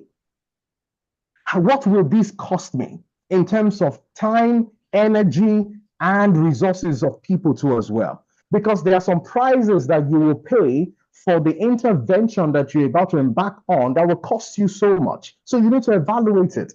If you do not evaluate it, then of course you might be paying something too costly for something that may not be worth it. Do you understand what I'm saying? So the right thing for you to do is to assess the price. How much of this will this take me off my job? How much of this will this take me off my business? How much of this will create a bit of a strain between me and my family or some loved ones and all the likes? You need to assess the price. And then, of course, how much will it cost me, in terms of even financial resources, the time that I will spend, burning the candles, late nights and places that I might have to go and people that I might have to meet. And then you need to now define the time frame where you need to have this executed. Because a lot of people identify the gap areas, all right, and they identify the interventions that will mitigate these gaps, and then they leave it hanging. No, you need to identify the time frame for execution. I must do this within the next 2 months. I must do this within the next 4 weeks. I have to do this in 3 days. In fact, within the next 1 year, I have to do this. In fact, there's so much has happened in my life in the last 3-4 years. And I remember embarking on these steps as a back then. And I said to myself, I needed to have done this program and done this coaching and done that and all of that. And then I also now put a time frame saying before the year 2022 and 2023, I must have been able to have achieved A, B, C, D, E. So defining the time frame for execution is absolutely vital. Now, this is where we have to face reality, because there are some times that, depending on the price you have to pay and the time frame for execution, the reality on ground says that you cannot probably execute that. Maybe not. So what I tell people is not to give up, all right? Rather than give up or delay is to deploy an interim stopgap. So as a business, for example, you feel that you need to improve on your social skills, okay? And you need to work on it. And you said to yourself, it's going to take me 3 months or 6 months or 1 year. But while you're waiting to be able to intervene, all right, you cannot allow your business keep suffering as a result of lack of social skills. So preparing an interim stopgap will mean that you probably recruit someone who is fantastic at social skills in terms of communication, in terms of interactions, in terms of networking and all of that. So that is what I mean by deploying interim stopgaps. So for someone as well who is saying that I need to be able to, improve in aspects of some level of intellect or skills, like maybe graphics, and then my business will suffer if I do not get this done in the next 3 months, whereas I may not have the funds immediately to do it, or may not have the time to do it in 3 months. However, you do not allow your business to suffer within 3 months, because you can deploy an interim stopgap in the process. Can you outsource some of these things to people who already do it? So business must go on, while at the background, you are continually investing in your growth and development, so that when you're ready, you can now reduce the cost of business or cost of governance or structure for your business and for yourself. So going back to the capacity building areas, is it AQ, is it EQ, is it IQ, is it SQ? You need to ask yourself. All right, whatever it is, you need help. For some people, if it's AQ, then it means that they need a lot of administrative skills that they must learn. And then while they are learning this, to be able to deal with a whole lot, they cannot afford the business or themselves to suffer. So do you know someone who could help you as your personal assistant, that can help you with decluttering, that could help you with your time management, that can help you so that you can manage time and balance time, and then have family time and have work-life balance, like they call it nowadays? So whatever it is, you must be able to have an interim stopgap while you're trying to actually walk through the capacity building process. Okay. And then, of course, like I tell people, when you have achieved this, then you begin to identify what is the next milestone that I must achieve. And then I start the process all over again. So big questions someone will be asking. And a lot of people tend to ask me, and they say, so please, what are the critical skills that I must consider at this time for myself and for my business to build capacity in, to become better at what I do, to become better at what I deliver, to become better at what I exude in terms of perception, to the end users? The first is communication. It's non-negotiable. It is non-negotiable in any business. And I'm not talking about oral communication alone. I'm talking about communication in its total context, of corporate branding and corporate communication and personal, communication and all the likes. Then, of course, if you do not have skills in emotional intelligence, it is so vital for this day and age. It's so vital. There's a lot of reasons why a lot of people are not able to create sustainability with their businesses or even themselves. Emotional intelligence changed my life for good. The very first class I had, my goodness, I remember vividly well that I had an emotional intelligence class with Coach Sam, and that was my first interaction with anything called emotional intelligence.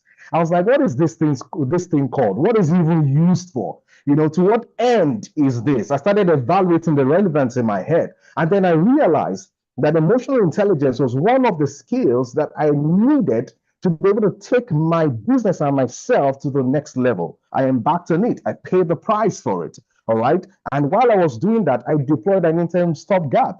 In fact, it meant that I could not interface with some clients. I had other people interface with the clients because I didn't have the readiness to be able to handle that yet. So if it's not communication, then it's emotional intelligence. If it's not emotional intelligence, then it's negotiation.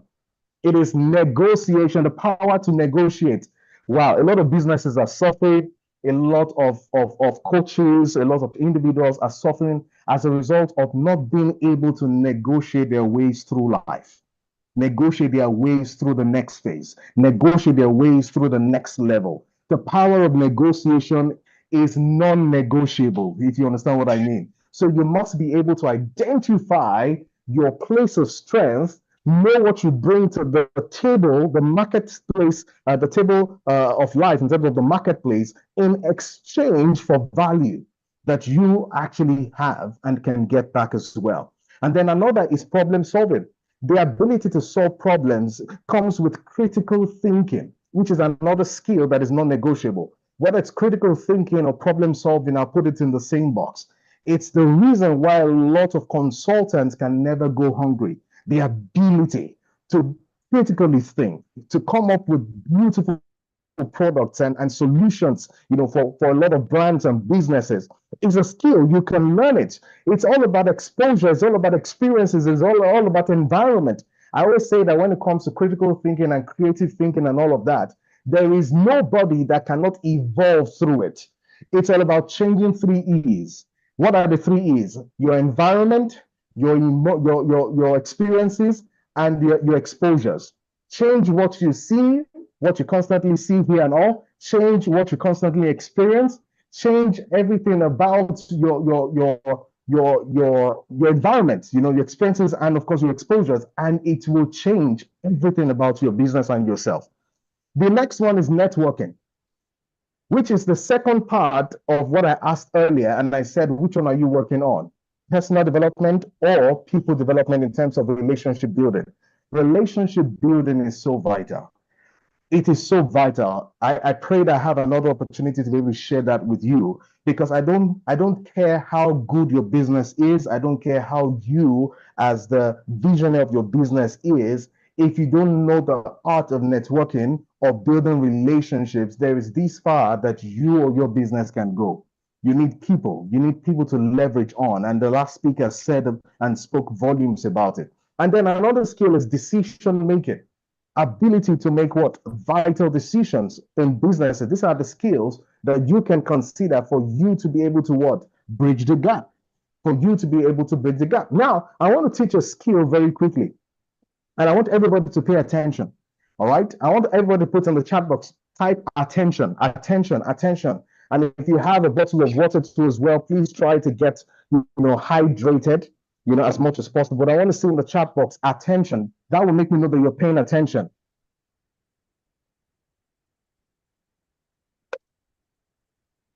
I want to see attention in the chat box.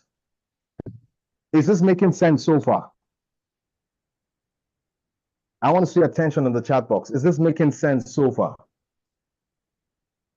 Is this making sense so far? Yes. Thank you, Abel. Thank you, Omotofolaomi. Thank you, Awuta.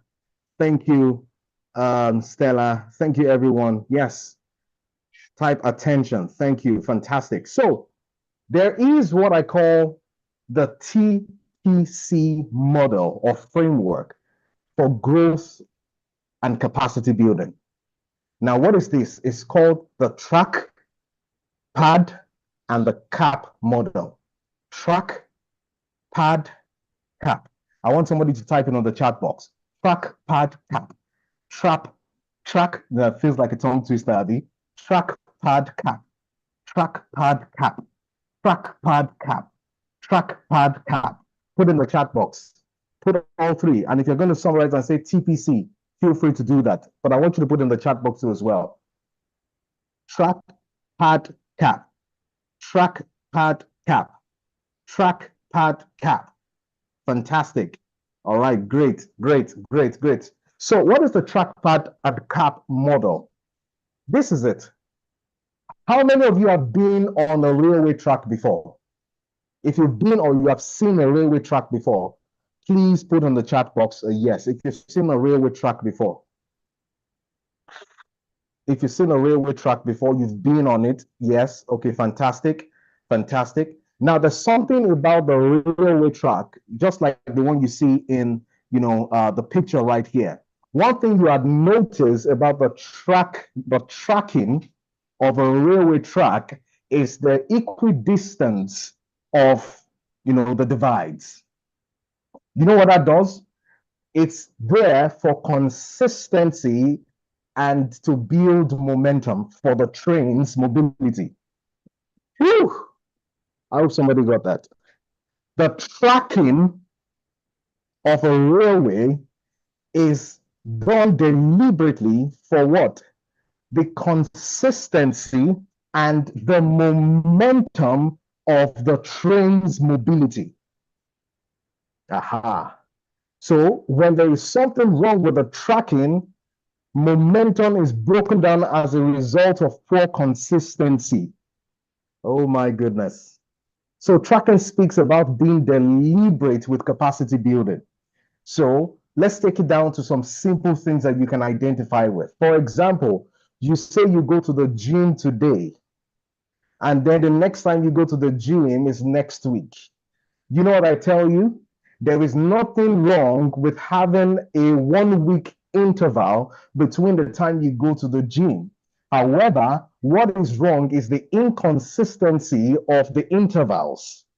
Oh my goodness, I hope somebody will get this. I cringe whenever I talk about this particular model, and that's because it's absolutely a deliver. You will get delivered today by this principle. So there is nothing wrong with going to the gym every month. There's nothing wrong with going to the gym once a month, as long as you consistently go to the gym once every month, consistently. The development and the growth might be slow, but the consistency builds momentum of impact. Oh my goodness. I hope somebody's getting this. The consistency is what builds momentum for impact. So if you say to yourself that you want to grow and develop in terms of personal development in reading of books, you have to be consistent. Am I reading one book every week? One book every month? One book every 2 weeks? It's the deliberateness. That is what consistency does to you. Momentum responds to consistency. Oof! Development, growth responds to momentum. Momentum responds to consistency. Consistency is as a result of proper tracking. So it's another word for how well are you tracking your progress? Oof! How well are you tracking your progress? How well are you tracking your progress? How well are you tracking your development? How well are you tracking your growth? It's the tracking that leads, that validates the consistency that leads to momentum of your best personal development. Oh my goodness. Oh my goodness. Oh my goodness. Oh my goodness. I'm getting blessed myself, really. I'm enjoying this. I'm really enjoying this. So that's the tracking. So you keep tracking. You keep tracking. Now you have no right to improve on anything that you've not measured. So in order to pad it up and stretch yourself a little bit, you must have created consistency for a while. And that's what they do in the gym. So the gym instructor is telling you do 20 press-ups.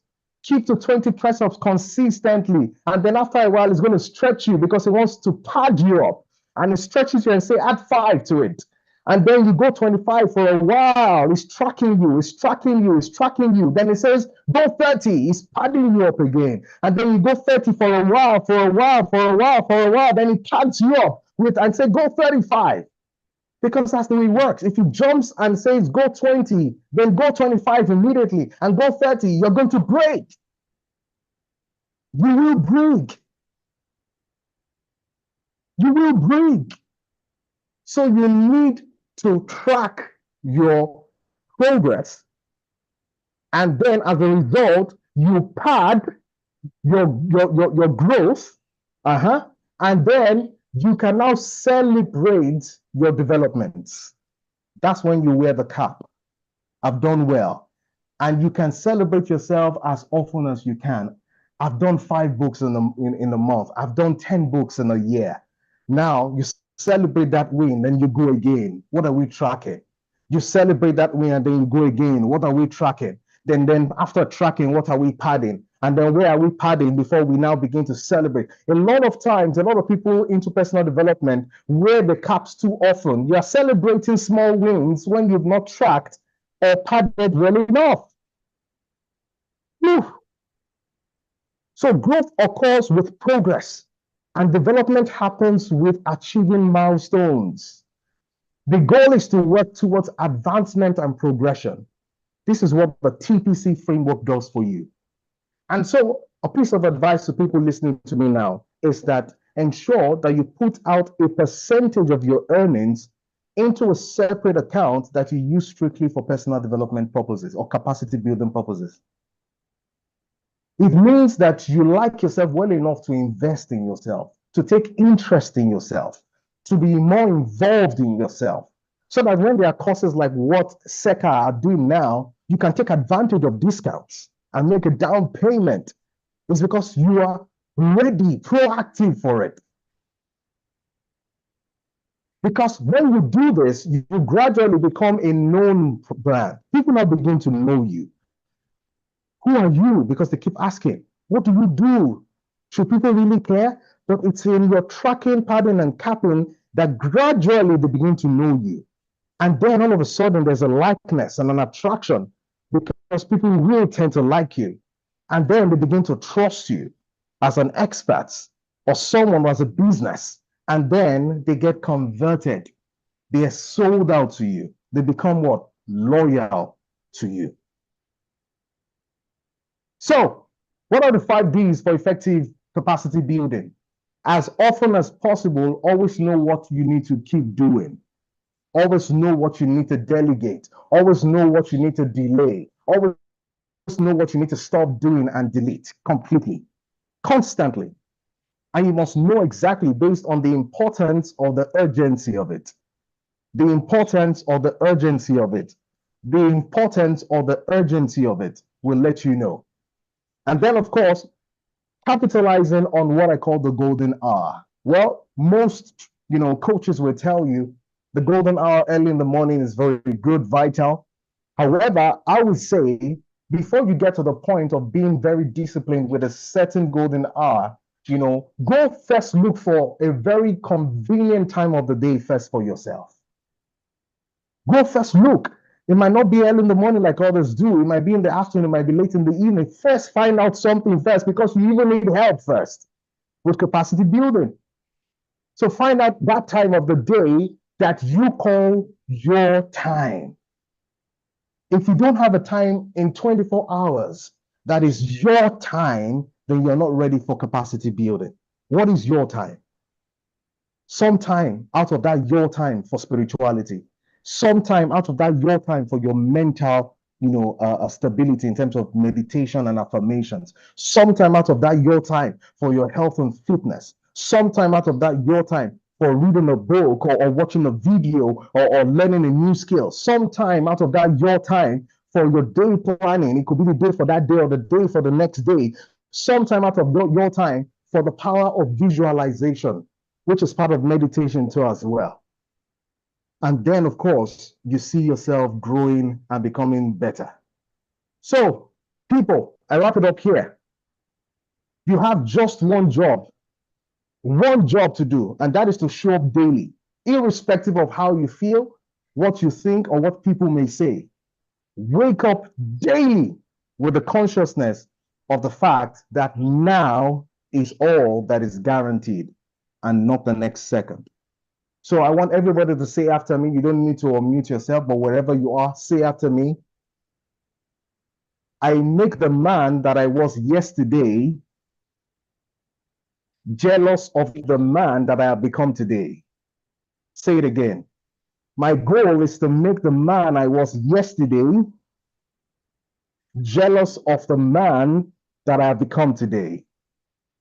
And my goal for tomorrow is to make the man that I have become today envious or even jealous of the man that I anticipate to become tomorrow. All right. I hope that makes perfect sense to every single one of us that has been a part of today's class. So moving forward, you need to begin to know what to start, to stop doing, and to continually do as well. If you have questions, I'll be more than glad to take it. Thank you very much for your time. I'm super excited as always for this great opportunity. Wow. Awesome. Well, thank you for that. I will make the man I am going to be tomorrow jealous of the man, jealous of the man I am today. And then the one today. Yeah. Be envious of the one I am today, the one I'm going to become. Today. Envious of the one I am today. That means you're improving. You're improving. You're stepping up. Absolutely. You're stepping up. So, well done. Thank you so much. That was loaded. Loaded. Please, if you have gotten value and you feel this is loaded, please can you put some accolades for Mr. Ayobami Olugbenga Wise?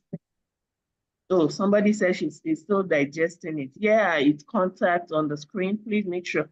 So could you copy this into the chat, but we have the soft copy so that, or you can copy his contact on the screen and please drop it in the chat box for us.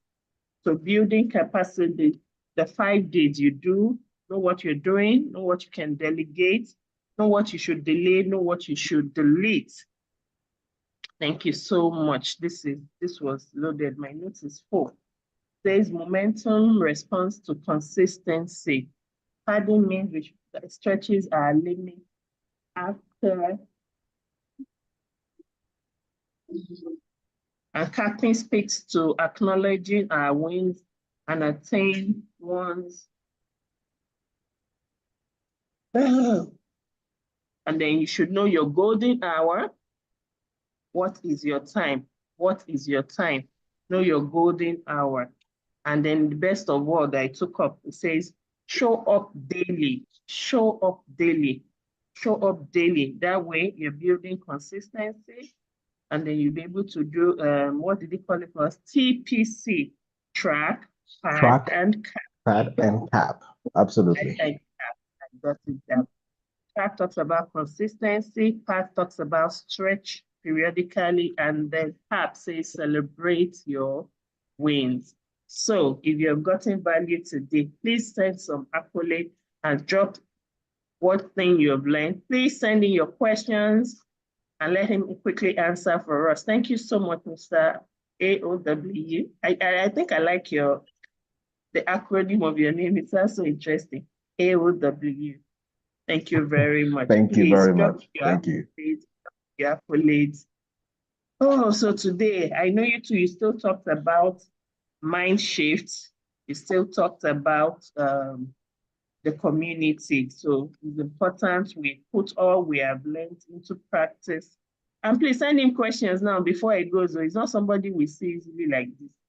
It's Seka Africa that is performing wonders for us. You can see the level of speakers we have free access to. It's not easy to have access to all these people like this. So you're just having their contacts like this. Please make use of this. Join this our super community. Join this and ask him questions before we go. We have like 2 minutes more. Quick. Let's ask all the questions we can ask. Okay, so I know you talked about just showing up in spite of how you feel, in spite of what is going on. But what are some things or some factors that can always, in reality, yes, we always want to show, but there are some factors that just hinders us from showing up. Have you ever had an experience like that? Yes, you really want to show up, but something will just prevent it. And so what are some of those factors, and how can you overcome some of those things that prevent you from showing up? I don't know if you get my question. Yeah. Yes, I get it, and I'll try to answer that in the best way I can. So in life, I believe strongly that we tend to always focus on what we can get, what we want to take out of life. That is always our focus. But most times, people don't achieve their goals because of what they can get. People only achieve goals more often than not because of what is at stake, more than what they can get. If you are still chasing your goals based on what you can get out of life, it's still not enough motivation to go for it. The hunger is different. Momentum, the pace at which you run, the deliberateness, everything that you need, the aspiration and all of that is not as heavy. But the moment there is something at stake, then of course, the way you begin to view things differ. Motivation no longer becomes extrinsic, it now becomes intrinsic because you have to find it from the within. So what is at stake for you? Until you find it, you probably wouldn't move. I mean, many years back, there was a time I was getting all dizzy and, fainty. I went to see the doctor, and it's based on our value proposition. And I went to see the doctor, and the doctor said to me that if you love your family, that was the only thing that changed everything. It means that I was not taking a lot of sugar, but it means that I was not eating early enough in terms of dinner to break the glucose in my system, and I was storing, sugar to take the values up. And the moment the doctor said, "If you love your family," my sister now, because that was a value proposition in terms of the nerves that it hit. It no longer became a goal of what I could get. There was now something at stake for me in my mind. So you don't get hungry for things in life until you find something at stake. So go and find what is at stake, and then it will become extra motivation for you. I hope that answers it. Yes, absolutely. Thank you very well. You have a question. Somebody says, can you please talk about how to meditate? Well, meditation is a big area, big topic. It's not what you can treat in a second or 2 minutes and all. But various ways, of course, is to internalize everything that you've always desired. Meditation talks about internalizing it, because when we talk about the vision, that people that see the vision, they run with it, right? But what we omit most times is that the vision has to be made plain first. If the vision is not made plain, then there's no running, because there's plain means that we can see everything about that vision. And seeing everything doesn't only talk about the eyes, it means the five senses can come in contact and say, oh, I feel it, I see it, I hear it. So goals are not only dealt based on what we see with our eyes, whether internal or external, it talks about our entire senses. So meditation requires you to be able to get to a point where you can internalize things. So how do you meditate? Create vision boards. You can create pictures, images in your head. How do you meditate? Go to areas that replicate the places you always want to be. See videos of it, spend time in those moments, just bask in those environments, watch videos that kind of like ignite. There are many ways, listen to audios, so it's really vast in terms of many ways that you can actually begin to meditate. And this is what I realized too as well. And this is for free. This is for free. This is for free. There's something called the VAC learning style. Coach Sam knows about this, and it's an amazing, area that talks about our learning styles, the VAC learning styles. Everybody here has a VAC learning style, and everything we have become in life is as a result of what we have learned from life through the VAC learning styles, whether it's through writing, through audio visuals, through visuals and all of that. So I also realized that the best ways for you to also create new experiences and visualize and become better is through those VAC learning styles too as well. So if you want to become better as a meditator, it might not be, for somebody else, it might be through reading. For some other person, it might be through watching visuals. For some other person, it might be through audio and all of that. So find out what your VAC learning style and use that medium or channel to develop your powerful meditation medium for yourself. And then you can thank me later for that. That was just for free. Thank you so much. Thank you so much. Please, thank you, Mr. Ayobami, and God bless you for all you have done. Thank you to all our amazing speakers. I would like to have, we're supposed to talk a brief about the review of marketing without a budget. Obike, are you here? Mr. Stella, Yes, I am here, ma. Okay. Thank you. Thank you, everyone. Thank you. You can hear me clearly, right? Yes, we can. Okay. Thank you so much, Madam MT Adeniro, for doing such a marvelous job. It has been a long journey from 9:30 till 1:50. Thank you so much for a fantastic job. And thank you to all the speakers. One of the things I like so much about the facilitators for this month's edition is the emphasis on a central team. We didn't have a central team, so I think this has worked out where we come with an open mind. We are not boxing any of the speakers, and by the end of the meeting, we have a central team. So this month's central team, if I should say, it's mindset development. Excuse me. In whatever area, whether it is your business or for your personal growth or for your enterprise or for your finances, that mindset, Mr. Altar talked about expanding your mindset and stop seeing people who have 2 cars as people who are doing vanity. And stop seeing people who have 3 iPhones as people who are doing vanity. After all, are they going to use iPhone in the other end? So why don't we use the iPhone here? I'm also talking to myself to also appreciate that all of these things are good things of life. See them as tools. it helps you do work more efficiently and faster. One who has Venza can go to places much more than one who has a bicycle. That's not vanity. It's just a tool or a means of transportation. And one of the things that that has been a major trigger has been the power of community, in knowing that if I expand my mindset, I also need like minds. So my mindset cannot really do that much well if there are not like-minded people to reinforce the learning, to reinforce the habit, to make me become better every day. The good book will say iron sharpens iron. So even if I'm an iron, I will still need other sharpened iron to keep sharpening my skills. And that's where community comes in. And community has been the bedrock of Coach Sam's business practice and his strategies towards helping other businesses become effective and thriving businesses. You see him talk about communities every day in all his platforms. You see him sing about community. You see him talk about it. He's written a book about it. He organizes everything.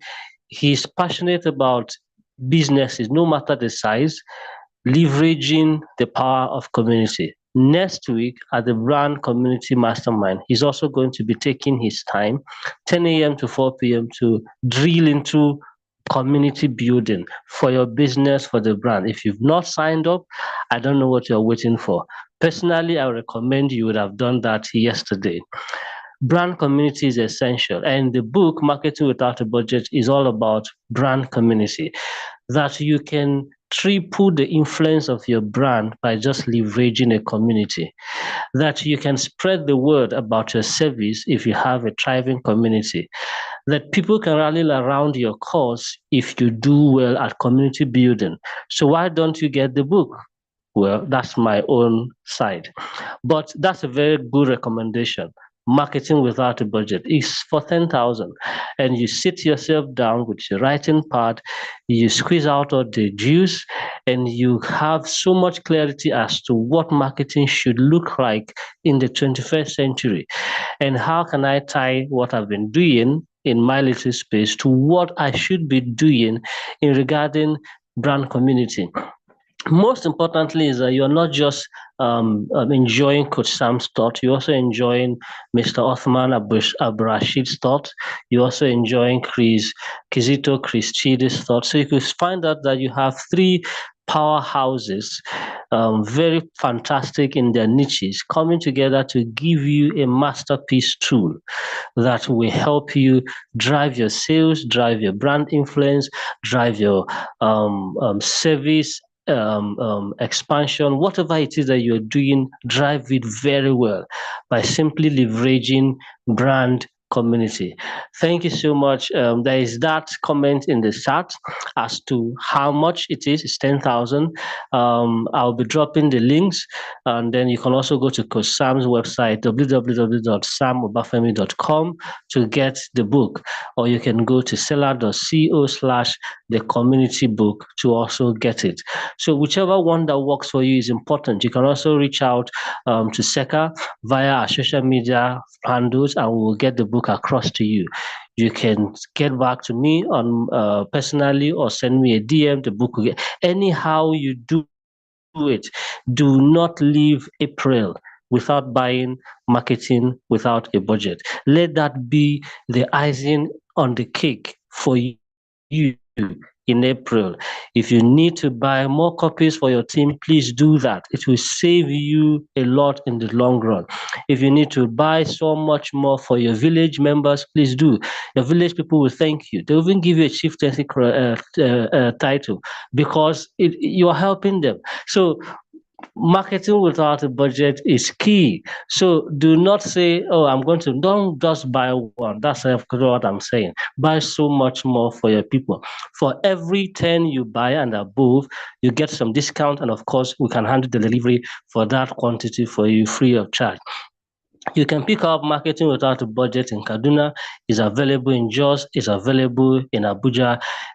It's also available in Lagos. So whichever one that works for you, whether you're buying online or you're buying from Abuja or whichever location, make sure you get in touch and get the book. Brand community is not something you do tomorrow. It's something we have done yesterday, but there's an opportunity for you to get it right today. Thank you.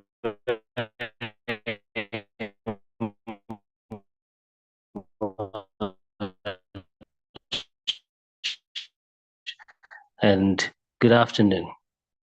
Yes, you can take it back.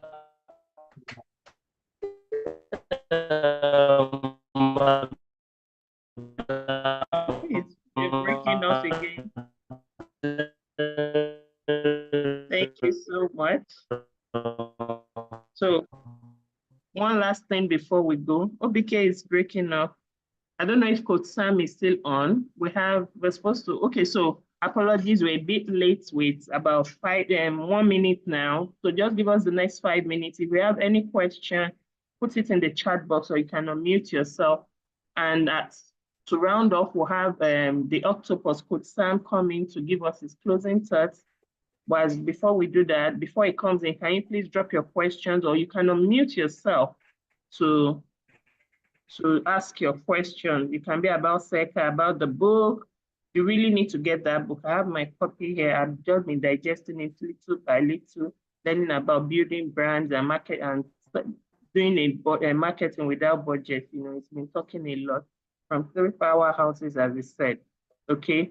Thank you to all our speakers, from Mr. Auta to Zainab Adams to Sarah and then the AOW, I really like that. So please, thank you all so much. If you know, it has been a long journey since 9 a.m.